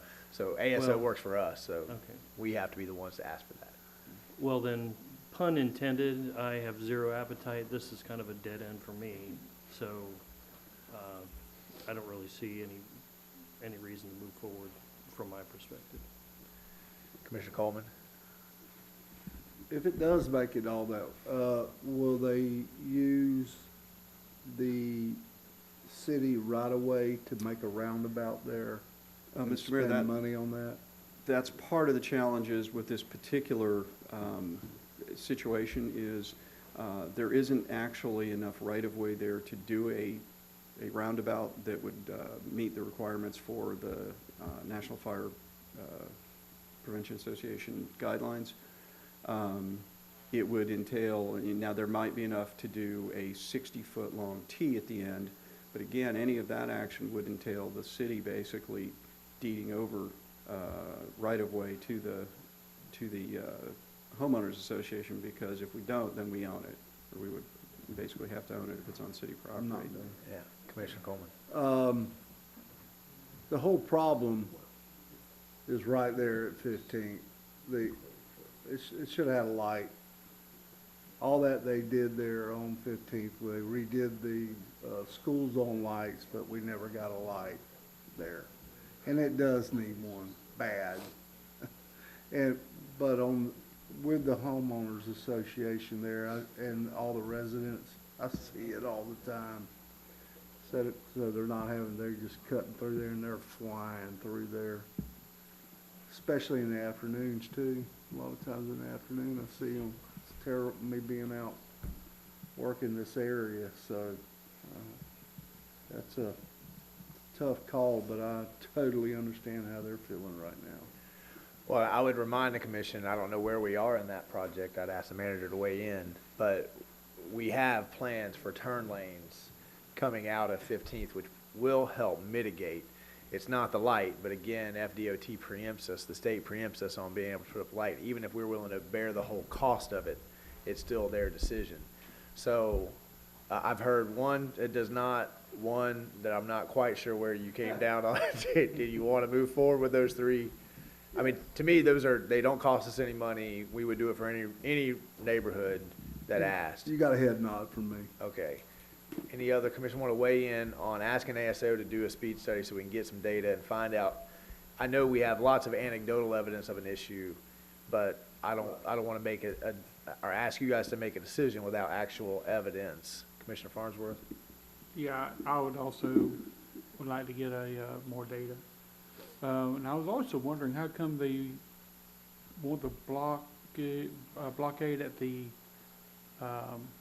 south end of the street instead of the north end? You're talking about where it goes into the other neighborhood, Yeah. which is an unnamed old neighborhood. Right. Block that off.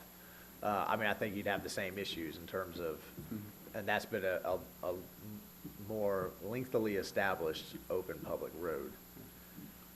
I don't think it was established until That neighborhood. that neighborhood was built. And there was Yeah. actually some complaints from the old neighborhood about that road being open. I don't know, and maybe I know that we have the homeowners president here to speak to this. I mean, my understanding of the anecdotal evidence is people cut through there and then come out right on Newberry Road. They're not going deeper in.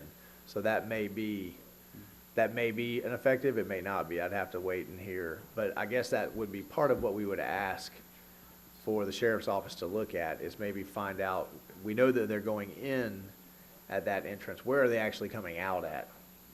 And maybe there's a solution there. Is that all of your comment, Commissioner Farnsworth? Yes. Commissioner McKinley? I don't even know if this is a possibility, and I don't know if, I just want to offer a suggestion here. Maybe the barricade wouldn't happen at that north end, but between phase 1 and phase 2. I mean, it looks like to me you could still turn a truck around, a fire truck around, but it's inconvenient for some of the homeowners that want to cut through there, but it would cut down the traffic, and it's in their neighborhood. I don't like the looks of a barricade at all, but they would have to stare at it every day instead of anyone riding by on a public road looking at it. Any other questions from the dais on the 3 recommended staff actions? I guess, Brian, can you just clarify, is a neighborhood's ability to shut down a private road, once it's been open to the public, is that an answered question, or is that a question we have an opinion on? Mr. Mayor, it is staff's opinion that once it's open to the, based on some readings of the state statutes that establish jurisdiction for the municipality, even over private roads, that once it's open to the public, that you have to go through a public process to then close the road. Okay. To the public. But, and if it comes back that there may or may not be a problem, what about that, a nice gated entrance that the residents of that homeowners association would pay for, and then they would get a code, fire department would get a code? Would that, once we have the data to move forward, is that in the cards? Or you're saying that the only ability to close the road is a barricade or a cul-de-sac, or then it's shut down? Not necessarily, Mr. Mayor. That would be part of what we would further investigate, is the viable options for closing it down closing the there. road. Actually, I think Commissioner Commissioner McKinley. McKinley's suggestion actually bears a lot of merit, because for a number of reasons, but just logistically, you don't have that 150-foot depth that you're going to have to back up an emergency vehicle. There's a loop on both sides right there that might actually be. It would be inconvenient for the southern phase, because then they'd only have one means of ingress and egress to the neighborhood, but it would basically void the necessity to have a turnaround of some sort constructed. And what I'd be looking for from staff, and I direct the same comment to the president of the HOA, is some way that the HOA has to communicate to this body that they have the entire neighborhood behind this effort, and it's not just 1, 2, 3, 4, 5 folks, okay? So if there is another comment from the dais, let's have public comment on the recommended action. Good evening, Mr. Mayor and the dais. My name's Naeem Herched. I'm the actual president of the HOA. I was hoping for a little bit more time. We'll be lenient to you, give you an extra 30 seconds. I won't get into the whole gist of the safety thing. The biggest thing is, from knowing the dais, knowing our community, we wanted to bear no cost to the city on this. Absolutely nothing, because these are private roads. We've asked, before if this would be deeded over to the city. The city denied that. That's fine. We'll take the bare cost of the road. We're not going to ask the city to fix our potholes, fix our problems. All we want to do is try to prevent further costs. And of course, the biggest safety issue, if someone were to get hit, someone in a golf cart, a kid walking down the street gets hit, the HOA now becomes liable because it's on our private roads. To answer a couple concerns real quick, the roundabout that's there, the HOA had a meeting. We did have our annual meeting, I want to 2 Mondays ago, and the complete consensus was shut it down. And I'm not talking about 5 people. I'm talking about literally almost every homeowner was there to say, shut it down. They're tired of seeing it. We have done before, since it's a private road, we did put a 4-way stop. I don't know if we can go back to the map, but on phase 1, there's a stop sign right on 6th lane and 251, because we were concerned with all the speeders going through. Let's put a stop sign, see if that works. They don't do complete stops. Right there. Nobody does. However, it did slow down the speeding issue. The problem is, we thought, well, let's do that again. There is no place to put a sign or a stop sign to tell people to slow down. We discussed speed humps. HOA does not want speed humps. It's a consensus of our homeowners that they do not want speed humps. They rather just shut it down. The two owners that live at the furthest end on 251st, lot 18 and 19, have already consent saying, if you close it down, we will be more than happy to, they want to put a fence straight across. I told them, slow down, let's get on the side with the city here. They're willing to actually take their trash cans and their recycle bins to that little roundabout area, so that way waste management doesn't even have to come through that dead end. They can just continue on that roundabout. The homeowners of 17, 20, 21, and 16 are not even there yet. No one owns them yet. So it's already the consensus of the builder and the HOA that we would let them know when they move in, hey, just so you know, this is where your garbage will start being instead of in front of the house. Okay, let me interrupt you, because Yeah. we don't need a motion, but we have 3 recommended actions that would move this forward. So do you have any other comments about the recommended actions that would move this forward? Because it sounds to me like My the biggest majority of concern the is board that up this is here- a private road, and Right. my thing is with it being a private road, I'm on the builder on this one. If I put a barricade up and it comes down, at that point, who just took down my private property on my private road? Or is this public road and this road belongs to the public now?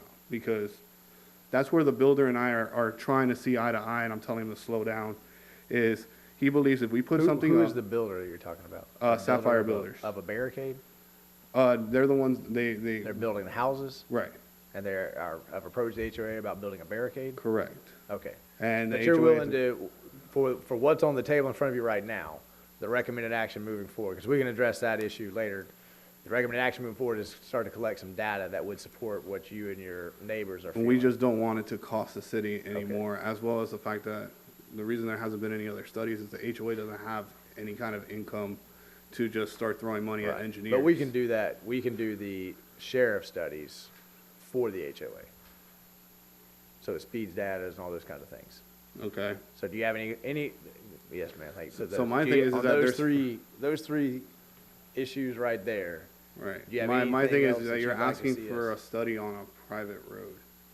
I understand that's your question. I have to side with my legal staff's interpretation of law, Right. because he's a lot smarter about that than I am. You and I may, off the dais, personally agree that we should go march on Tallahassee and change that law. But until that happens, I can't Right. put the city in liability when I have an attorney sitting right here telling me what he thinks established legal opinion is. So do you have any comment, do you have any other things that you want to see other than those 3? Are you happy with those 3, and then keep this ball moving forward? I would like to see that, it goes through favor Okay. for us. All right, thank you, sir. Thank you. Appreciate it. Any other public comment? So my name is Dave Kratzer, I live in Country Way. Wasn't the neighborhood they were talking about, was that Newberry Place where they closed I don't off like the back of the to mention development? names. We have challenges with lots of neighborhoods as we Yeah. try to all But what work I'm saying, peacefully there was a together. precedent there where the road was open and they closed it at some point. Because you used to I have a don't- back entrance off I of, think what you're talking about 15. is in Newberry Place, there's a very small cul-de-sac that's got 3 barriers up. I think what that commission did, and that was before any of these guys were up here, was foresee a future time where that may become an access out on the 15th. Is that, Yeah. that's before but all I of our think at time. one point, when I first started riding my bike down there, I think it was completely open. And then It at may some have point, been the for some- barricades, Mr. Mayor, anecdotally, what I understand from people that were here then was that it was designed to be a cul-de-sac and not access 15th Avenue with an anticipation, as you stated, of potentially connecting to 15th when 15th was paved. When it was built, there was nothing to restrict people, and so they were just driving across the grassed area between the cul-de-sac and 15th Avenue. It didn't conform with the plans that concerned people, and so the developer and the city kind of jointly went in and blocked it so that vehicular traffic couldn't go from from the cul-de-sac over to 15th Avenue, just reinforcing what was planned. sure. Correct. My only reason for bringing it up is if that sheds lights on this situation, you can use that as a precedent, but thank you. Thank you. Any other public comment? Okay, hearing none, we have staff recommendations to move forward on these 3 items. Do we need a motion, Scott, on this? Or should we just have a head nod? Head nod works. Head nod works. I got 1, 2, 3. I've got 3. I'm good to go. So we have 3. Hope we'll get the other 2 nodding later on. All right. Okay. Thank you. Well, that moves us to item 12, Little Red Schoolhouse masonry repair. And we're back to Mike. I said that jovially. Yes. And, Mr. Mayor, I'm going to be Jamie for the next 2 items. Okay. So the item we have before you is the, related to our Little Red Schoolhouse masonry repair. This is an issue that is, it's been around longer than staff wanted it to be. We've really struggled getting this put together, but we are ready to move forward with construction. I'm not sure if we have a slide deck or not. Do we? Yeah, okay, look at there, we have a slide deck. So our recommended action is to authorize the city manager to execute a contract with the Rose Group, which is a construction company and the low bidder, in the amount of $38,000 for masonry repairs at the Little Red Schoolhouse. If you'll remember, some time ago, we reported to you that there was structural failure of the masonry and the mortar at Little Red Schoolhouse. We had a couple of reports to prove it. We had some difficulty in getting a work scope and getting it out for bid. We finally got that compiled. We put it out for bid, and we received bids. Let me see. The second portion of the recommended action would be to authorize the approval of change orders not to exceed 20% without coming back for the commission for additional authorizations. Here are, we got a nice presentation. So here are some renderings of the Little Red Schoolhouse that just kind of show dimensionally what's going on there. It's a 2-story building, as you all know. These are the kind of the work scope on the, that was the, let me see, that is the east face. This will be north or south face, and then there's going to be a west facing. It shows the scope of the work. This is what Jamie put out for bid. Some photographs of what some of the structural issues look like. And there's Janine evaluating the structural problems on the she's doing a really Little good Red job of it, Schoolhouse. too. She's into it. So just some photographs of what it looks like. So we put it out for bid. And you can, there's some close-ups where you can see that the mortar is receding. As I understand it, the bricks weren't properly fired back in whenever they built this building. Is it 1910 or 1930? 1909 when the building was built. So the bricks weren't thoroughly fired, and so they've been compressing under the weight of the building, and the mortar also hasn't set properly. So it's just over a period of time has failed. It is curable, thankfully. So, yeah. More photographs. There's some. Janine, You're doing a further. great job with this presentation, Mike. It's boom, boom, boom. Oh, look at that. That's how deep some of the bricks are missing. That looks like my masonry repair jobs. Recommended action. Back to recommended action. So we put it out for bid. We received 3 bids. I believe your staff report probably identifies that. The spread of the bids was pretty big, and as a result, we spent 4 to 6 weeks verifying that the low bidder had proper references. We've checked out all the references. We haven't received their surety yet, but we assure you that we will not sign the contract or issue a PO until that surety device has been confirmed to be an original and not a fraud. And the reason that we have a 20%, normally on new construction, we'd ask you for 10% on change order authorization. When we bid the work, we anticipated that there were some repair work. We asked for unit cost on it, but we didn't say assume 100. We said for now it's 0, but when you get into the work, we expect you to do it at this unit cost. So we're going to need a little more room for them. We know that work has to be done. We just couldn't quantify how much there was going to be. And with that, I'll be quiet and take questions. Commissioner Martin.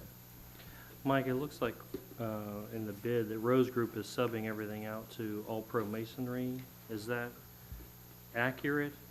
And if so, it looks like they're putting $14,000 on top of the sub's bid.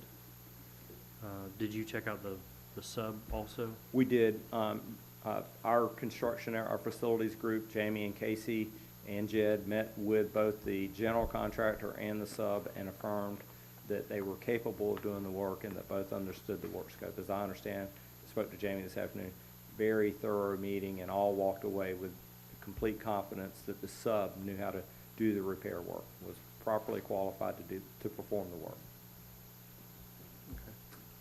Other questions from the dais? Oh, Commissioner Martin? What did we have budgeted for this?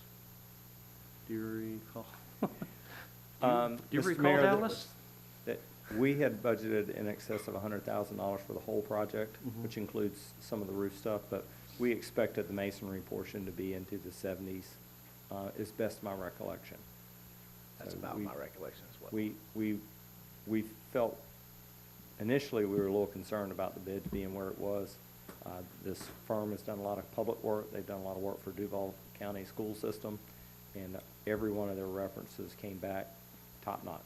Good to work with, do the work on time, do it well, all those types of things.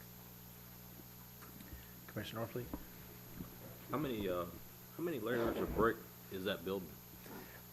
I understand from conversations with Jamie that in some places it's three bricks deep, some places it's one. And this is just the exterior brick? Yes, sir, correct. Commissioner McKinley? I'm trying to find it. I saw it earlier today, but this would be a bonded project, correct? Yes, sir, we get both a performance bond and a payment bond. And a bonding agent has looked at this bid and? We have not received the bonds, but prior to your arrival on the dais, we received bonds that were fraudulent from a contractor, and we didn't find out they were fraudulent until we needed to call them and learned a pretty expensive lesson in project management. So now we have about 6 layers. The bonding agent will be sick of hearing from representatives from the city of Newberry once we get the bonds, and we will not issue a purchase order or countersign the contract until those bonds have been verified. Other questions from the dais? Questions? Well, we don't have a motion yet. We do need a motion. Okay, so anyone want to make a motion to authorize the city manager to execute contract with the Rose Group LLC, the amount of $38,000, and authorize the city manager to approve change orders not to exceed 20% of the original contract price? Have a motion Second. from Commissioner Coleman. Was that second from Commissioner Farnsworth? Okay, any other questions from the dais on the motion on the floor? Questions from the public on the motion on the floor? Come on down, sir. Don't forget to introduce yourself again. Dave Kratzer, Countryway. So obviously it's a historical building and it's a great part of Newberry. So we'd like to hold on to that. At some point, is there a point where you cut your losses and maybe build a more modern building? Or if it is an historical building, is there historical funds that are available for restoration and maintenance? I'll let the manager speak to that because we've spent a lot of time. That's actually a perfect segue. Yeah. The commission would decide when a historic building is not worth spending additional dollars to rehabilitate. I think the Kincaid building, a block and a half from here, was a great example of the investment wasn't worth the historic value of the building. And that may happen for Little Red Schoolhouse. One thing we've learned about maintaining historic buildings, they're more expensive than maintaining modern buildings, and that's a commitment that a community makes when they decide to preserve their piece of history.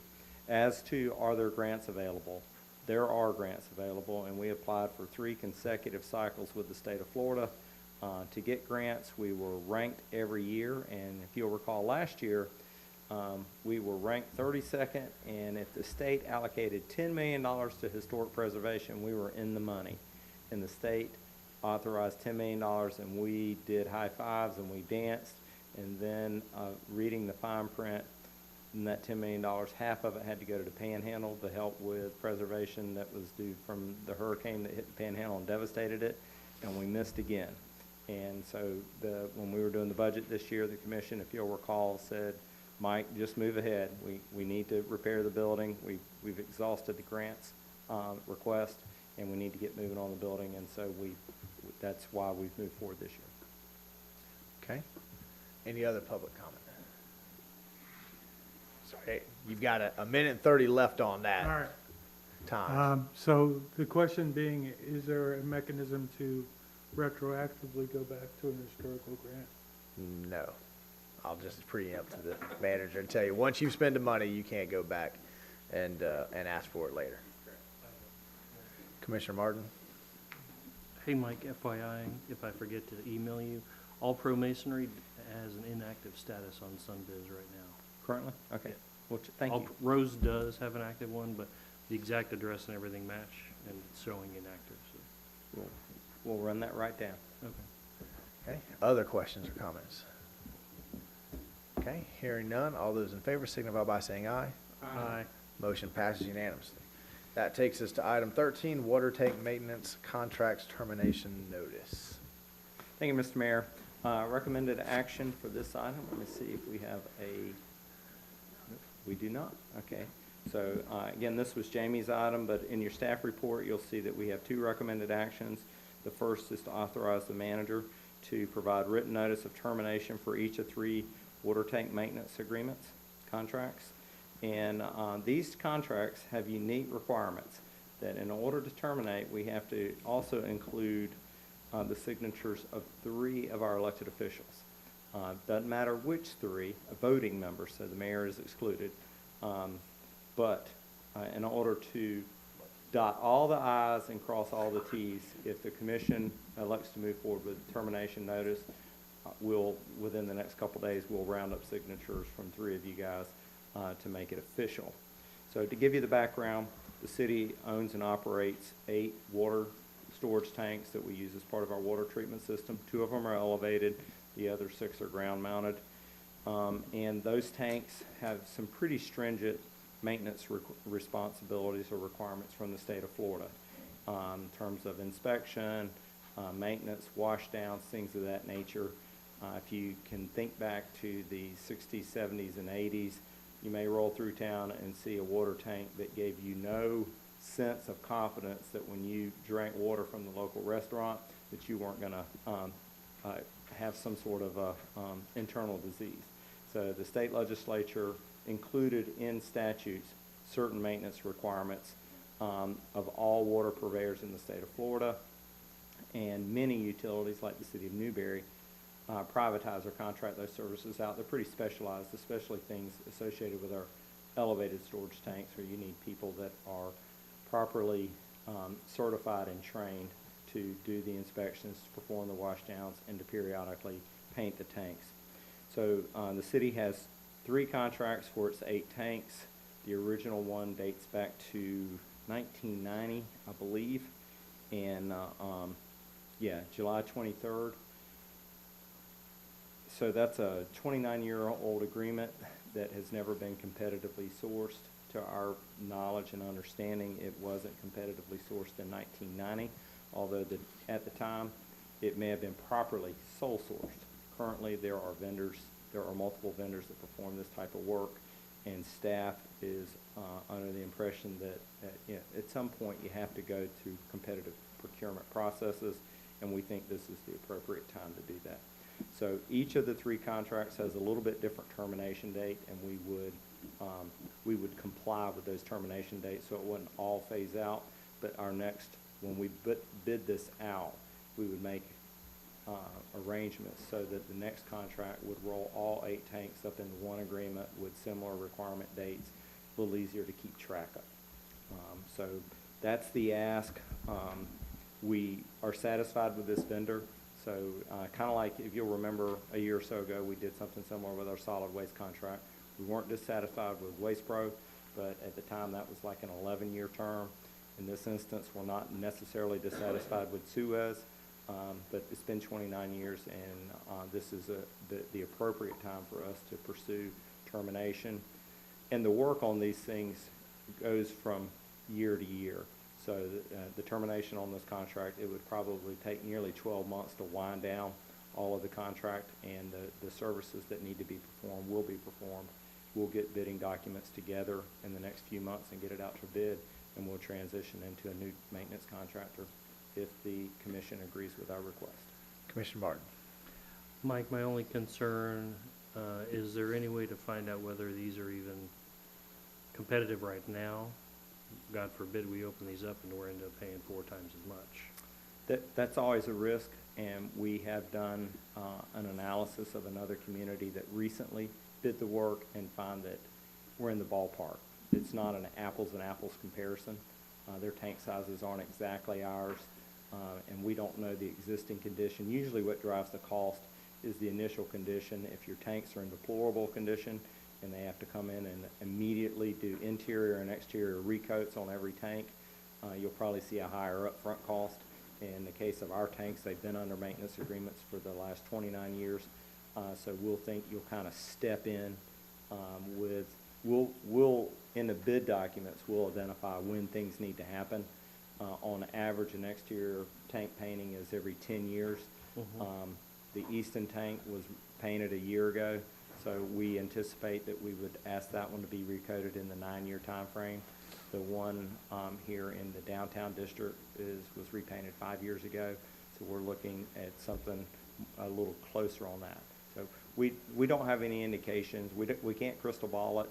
We know there's competition out there, and we don't have any indications that we're getting the sweetheart of all sweetheart deals. We think that we'll end up with something competitive like we have now. Okay. The only other thought to think about, I guess, moving forward is we have some historical and institutional knowledge with these folks. You know, if there's any kind of liability that carries over, you know, hey, you've been dealing with this tank for the last 10 years or whatever. Now you're just coming to us and telling us, you know, there's a $100,000 fix or something like that. I would just make sure you think. That's a great heads through up, too. Mr. Mayor. I think that we get annual reports. They do annual inspections on our tank. They're performed by a professional engineer. Those reports come to us. They're signed and sealed. We forward them to the state of Florida to demonstrate that we're in compliance with the Florida Administrative Code requirements.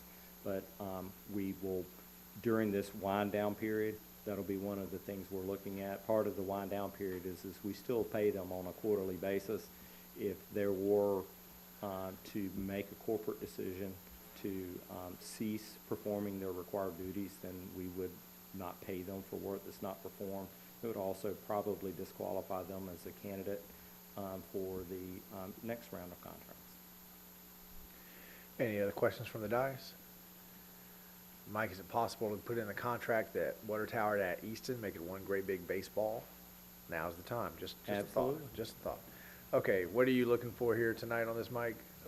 Just a head Recommended nod to action. move forward? Or No, recommended action. Okay, can you put the recommended action back on the screen? It's on the staff report. It's on the We staff didn't report. Make that as. Didn't make that a slide deck. I All right. can read it off, Mr. Mayor. Recommended action is, number 1, authorize the city manager to provide required written termination notice for each of 3 water tank maintenance contracts. And 2, authorize 3 city commissioners to sign the termination notice. Okay. I have a motion from Commissioner Coleman. Do I hear a second?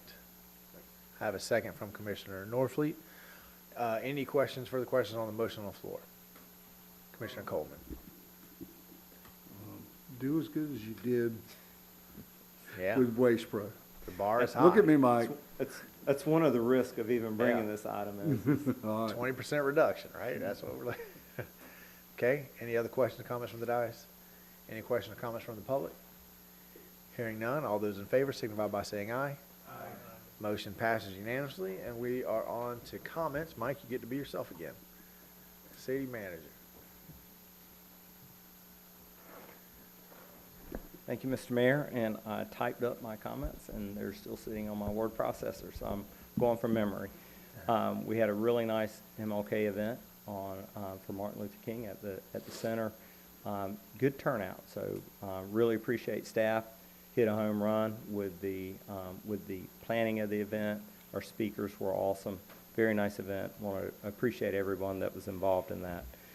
We are going to do a State of the City event next week on a Thursday evening. The mayor will, I'm certain, share more about that, but very high bar has been set. and we will clear it again. Our staff really has put together, on the production side, it'll be a great event, and I hear the speaker is pretty good as well. I don't know about that.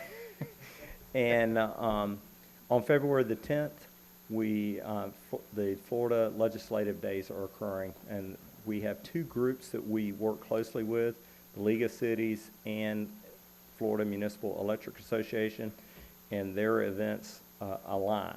So we'll be able to essentially deal with both groups and advocate for each of their causes through one trip. So I'm traveling. I think we may have one or two more staff. Commissioner McKinley is planning to travel with us. If you're interested in going to Tallahassee, we have a hotel block that we could get a room, and we can always use help with our elected officials. They love to hear issues from an elected official's perspective more so than staff's perspective. They just figure I'm a hired hand, but when you come in and look them in the eye, it means something. So if you'd like to travel, please let me or Amy know. We'll make that happen. And then finally, some time ago, I guess it was late summer, we entered into a contractual relationship with an architectural firm to do a city hall facilities needs analysis. And for the last 5-6 months, that's been ongoing at the staff level. That architect has completed their analysis and is ready to present their information to the commission. We have met with them, and we believe, and they believe, that a public workshop is the best forum for that to happen, so we can have a little more interaction and get better feedback from the city commission. They'd like to do that towards the end of February. So we're a couple weeks out, but we'd like to get a date from the commission on when you would like to come in and attend a public workshop, maybe 6 in the evening, and learn more about our architect's thoughts about planning space needs for staff moving the next 30 years. This is a 20 to 30 year look forward about what they think we're going to need for space. Mike, why don't you have Amy just send out a date, and if that doesn't work, we'll go back instead of trying to have everybody throw Yes, out. sir. That's a great idea. And Mr. Mayor, that concludes my comments. All right, Mr. Attorney. Mr. Mayor, we're looking at the county's charter review commission work that's being done right now. There's some concern as to some of the proposals that are coming out of that body. And of course, what will happen is it'll be presented to the county, and then they'll have an opportunity to put that on the ballot. And if the ballot is successful, then it goes into law as a charter amendment to the county's charter. The particular incursion into home rule powers is the thing that has legal concern right now on behalf of all the cities, and small cities as well as City of Gainesville and in Alachua County. And the provision that is concerning, which we need to find more out about, but the concern is that any annexed property that comes to the city that is ag in nature would be retained by the county. We would become the governing body as far as the jurisdictional entity that has home rule power over that particular property. The concern would be that the county would retain the ability to have all zoning authority over the property. And so that's something that we want to look at very, very closely and are very concerned about. It smacks of consolidation, which was voted down in the early 1980s. And so this is something that we want to really get a handle on and see how far that goes. So we'll keep a close eye on that and report back to you periodically and have some material to provide you, but that's something that we need to look at very, very seriously. Thank you for being on top of that. That is a very concerning initiative coming out of that body. Yes, sir. Was that it, Mr. Attorney? That's it. Thank you, Madam Clerk. We want to wish Ms. Rice healthy return. I know that she went to a seminar, not a seminar, but a conference for clerks on behalf of the city, and a whole lot of the clerks that were there ended up with some strain of the flu. So we wish her a healthy and quick recovery. All right, Commissioner Coleman. All right, the same night that the what are we calling that? State of the city. State of the City. Also out at Clark Plantation, Miss Wendy Sapp, that's running for property appraiser, is having her start off, there's gonna be barbecue and all that. So as soon as the, State of the City is over, they're going to, I forgot how late they're gonna go, 8:30 Thought or it 9. was, yeah. 9 o'clock. So if he talks quick enough, everybody can head out that way. She's a great lady, and she's really worth sit down and listen to her and ask her questions, because she knows what's going on up there. It's really good. That's all I got. And we'll talk to candidate Sapp about having a kickoff event in competition with the city, with the city that she's asking for votes from. Commissioner McKinley, Commissioner Farnsworth, Commissioner Martin. You may reiterate this, Mayor, but in the event that you don't, anybody who is available tomorrow to attend the County Charter Review Commission at That's 5:30. Wednesday. Or, I'm sorry, yeah, Wednesday. There are definitely some things to pay attention to.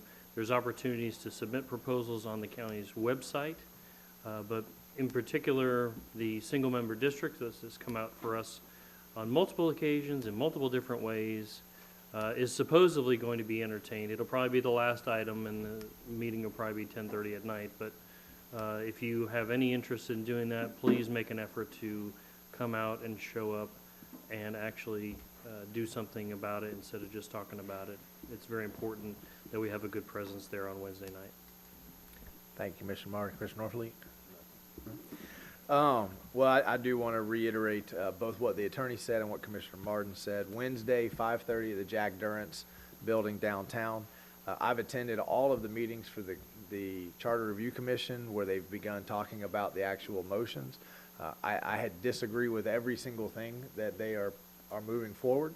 There's not one initiative that they are pushing forward that I think is a good idea, and there are a lot of things I wish that they would do a deeper dive on that they are intimating will not get that deeper dive. But this Wednesday is the conversation about the land use. I'm sorry, it's a conversation about single-member districts sometime during that meeting. The meetings do run very long. They're a little bit difficult to follow procedurally and how they're approaching things.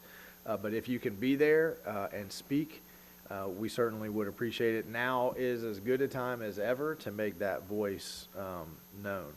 I had the pleasure of attending the Greater Gainesville banquet, I think it was Friday night. And anytime you can go to another city's chamber's banquet and your city takes a center stage, I think that's a good thing. And Newberry got an awful lot of accolades that night. A lot of people came up to me and talked about all the great things that they were hearing about Newberry. So it was a really good night for Newberry, even though it was Gainesville. It's Greater Gainesville banquet, right? So they adopt us all. And of course, next Thursday is the State of the City. I promise I'll keep it under an hour and a half, no worries. And on February 7th, the State of the City is February 6th. On February 7th, the county is hosting a memorial for all of the victims of lynching at Pleasant Plain. And I believe that starts at 6 o'clock. Does anybody know that? I believe it's at 6 o'clock. So if you have the opportunity, Pleasant Plain is a beautiful church. And if you can go and help memorialize, I'm sure they would appreciate it. And I, too, just want to offer a personal gratitude to all of the staff who got up about 5 o'clock in the morning on Martin Luther King Jr. Day and got out there and set it up and made everything. I mean, it was fantastic. The museum inside was top-notch. I mean, I learned all kinds of things that day. They did a really good job. The food was delicious. The speakers were great. It was just a very nice event, and I know how much work staff puts into it on a volunteer basis, and I want to make sure you know how much we all appreciate that. And that concludes my comments. Citizen comments.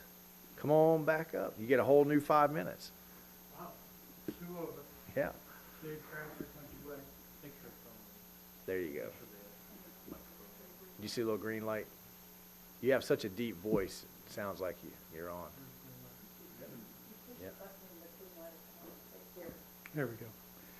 So I want to bring to the Commission's attention what I believe is a major public safety issue. A few years ago, the Commission passed an ordinance on allowing golf carts within the city limits. And I think they did that with no check system in it. You know, I personally have no problem with somebody having a golf cart if they're going to abide by the rules. All right, and the rules are being broken daily. We have children as young as 7 years old driving golf carts in Country Way. There was an incident about a week ago, and I think the person reached out to you, where a child did a U-turn right in front of one of our senior citizens. All right? She's in her 80s. If she had hit that kid, it would have been very, very ugly. So it's one thing to pass an ordinance, it's another thing to enforce the ordinance. This is not trivial, all right? This is kids riding at night, golf carts without lights. In the ordinance that was passed, there are certain criteria that needs to be met. And nobody's watching the pot. It's just lucky that nothing has happened to date. Because, well, you know, in Halloween, you know, there was golf carts all over the place, all kinds of vehicles, trailers attached, everything else. Which, again, I have no problem. I've seen adults drive with babies on their lap, going around golf carts. Moms picking kids up from school with infants on their laps, with no restraint system. We wouldn't tolerate that in our motor vehicles. And under that ordinance, there are certain requirements that need to be met. This person that this happened to was visibly shaken and shouldn't be subjected to that. So you can't put the benefits of a few over the majority. And in this particular case, I think that's what happened. So I'm asking the Commission, if you're going to pass an ordinance, enforce it. If you have no means to enforce it, don't pass it. I was at the Christmas parade, and a young lady came from the north side of 26, right past an Alachua County Sheriff's officer, and crossed over. Now, granted, that's a special day, but the rule is you don't cross 26, you don't cross 45. When we have events over at Town Center, they're crossing 45.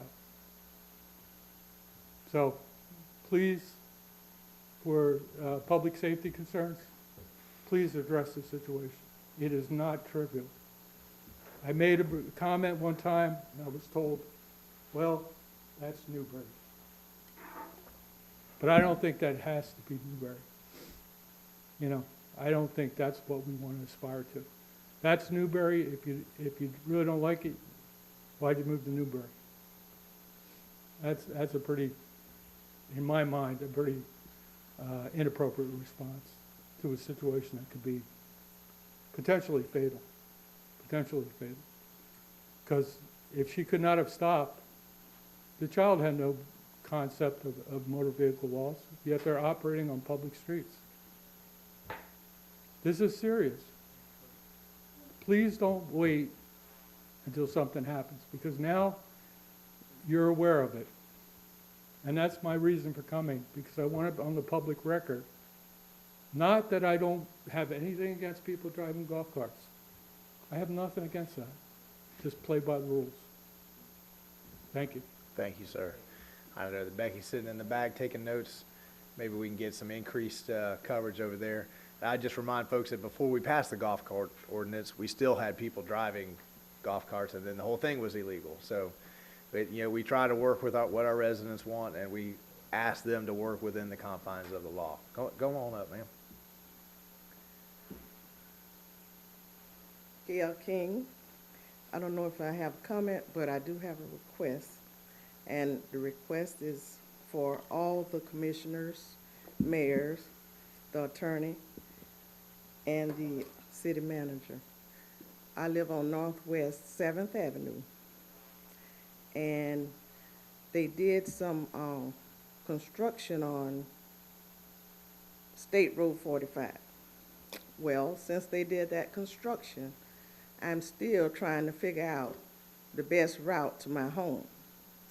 And my request is, if you all can contact DOC or whoever maintains that highway to see if there's another avenue that they can redo to make it easier for everybody. When you come out for State Road 45 and you want to go Newberry Lane, You're talking about the dirt yes, road. yeah, right it's not a past. dirt road. Not the dirt road. It's It's- Northwest 7th Avenue. And you come out on State Road 45, and if Right. you want to go to Newberry Lane to avoid some of the traffic at the light, there's no way to do that. You either have to go behind Hitchcock or go I up to got the you, red right. light. You can't make that To turn. go in to Northwest 7th Avenue, you have to go a quarter of a mile past 7th Avenue, and there's no turn lane. So if it's traffic coming up 45 or traffic coming out from where the floor store is, you can't make a turn. So, and the other option is you have to go through other neighborhoods actually to get to your home. And during the holidays, I had ordered a package, FedEx. They kept sending me an email, undeliverable. So finally, after 3 weeks, they left me a note on the package because I had to keep calling in and trying to tell them how to find me.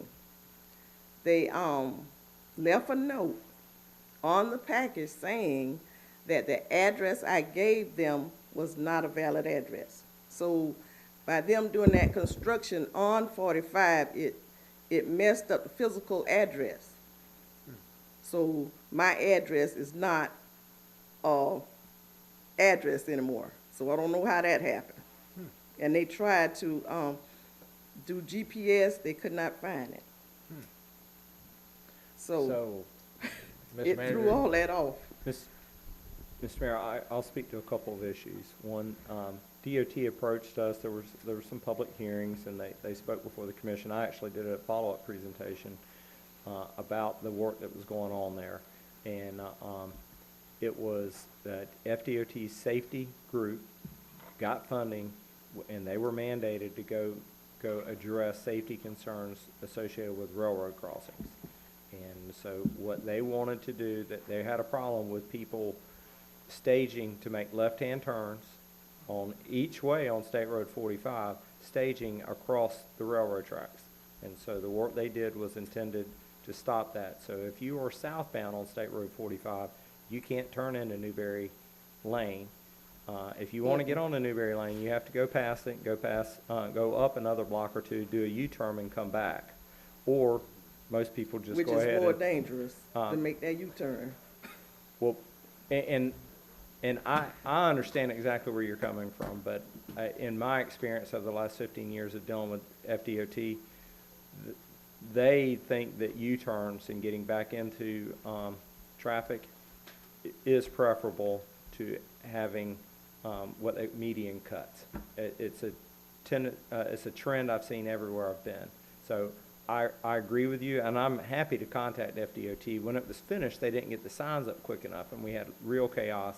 We contacted them after receiving several complaints from the neighborhood, and they had the signs up by the end of the day. So I was pleased with their response. We'll share with them. My experience is that whenever they make safety changes, that public sentiment of we don't like it doesn't usually motivate them to make changes. But we will absolutely advocate for the community. median changes wouldn't have changed It's their not address. that, it's not that they made changes. The changes they made doesn't make any sense. It doesn't make any sense. And they did all the changes, and they spent a bunch of money for a train that comes on that track maybe once or twice a month. Yes, So, ma'am. I think everybody in this room probably agrees with you. Yes, ma'am. But it's all out of our hands. Once you're in Yes. Tallahassee, And they And- kind of do what they and, want to do. But your I other mean, issue was the address, right? Why wasn't it caught? Why wasn't it caught earlier when they presented the plans? I think they knew exactly, I think what they were looking for is exactly what they achieved. Yeah, but I mean, they didn't present the plans to Newberry. They did. They did. They came, they But had two why public. wasn't it caught earlier? I think that's my point, fellas. My point is that what you're complaining about is what they were seeking to do. Correct. So they knew exactly what they were doing, that's what they wanted to do. Okay, So- well, can they like put in some turning lanes No, because that would defeat what they're trying to do. past the, They want to make everybody have to clear that railroad track by a pretty good piece before they do any turns. which that's But fine. I want to address If you go a your, quarter of a mile down, there's no turning lane to just actually wanna- turn and come back. right, let me address your other concern though, because there's nothing this body can do about FDOT and the medians. But you're saying that the work that they did on the median changed your address, and Yes, it I don't did. know. Mr. Is Mayor, there a way that we can help her? I think we figure can that out? help her. I think that addressing is defined by the Alachua County 911 office. DOT doesn't really play a role in that. So my guess is that FedEx got confused when they couldn't gain entrance into your No, he was driveway. on his GPS. Well, I'm just saying that DOT, that your 911 address was set by Alachua County Office of 911. That wouldn't have changed. The route driver has difficulty finding it, but that's more of a GPS issue and not a street address It hadn't issue. been difficult finding it until they changed the medium. The medium caused the problem.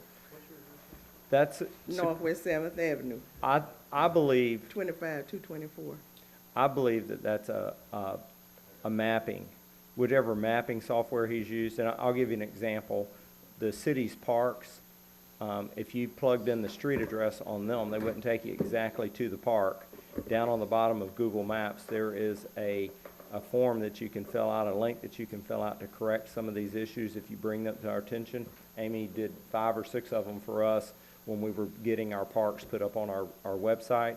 I think that we could assist you in that way to make sure that the mapping software understands the proper route to get to your residents, because I think it's the route issue, not the 911 address issue. Correct. That is the concern. I'm happy to help you with both meeting with FDOT, getting your mapping issues resolved, and talking with you about where you're requesting turn lanes. That way we could advocate with FDOT. Okay. Commissioner Norfleet, did you have a comment?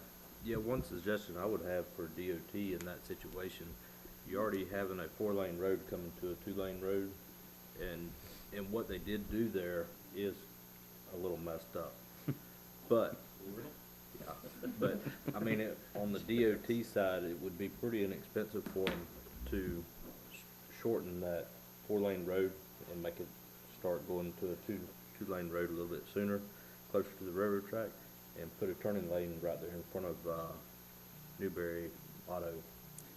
And then that would alleviate some of the traffic for the U-turn. If I understand what you said is where the taper begins, move it further south.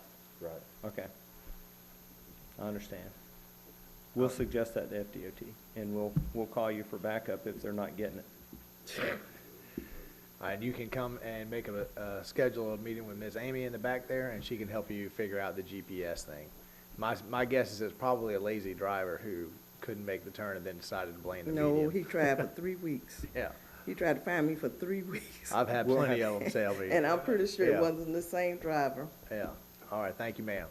Any other public comment? Yes. Come on down, make sure you introduce yourself. And it will take 1 minute, but you'll wish I had 10. I want to thank all of you for your support with the Little Red Schoolhouse. We are making progress. And if you decide on field trips in the future and elementary school is lining some up, we're going to have people, docents that will meet the children to do it. But I do really, really, really honestly appreciate your support and the open communication that we've had. Mr. Manager and I have become friends, I guess. I hope we still are anyway. But thank you for always being open and listening and helping with what you've helped with. I appreciate it. Was that over a minute? No, You still got 16 seconds to go. You want to tell us anything else you like about us? All right. Any other public comment? Hearing none, we are adjourned.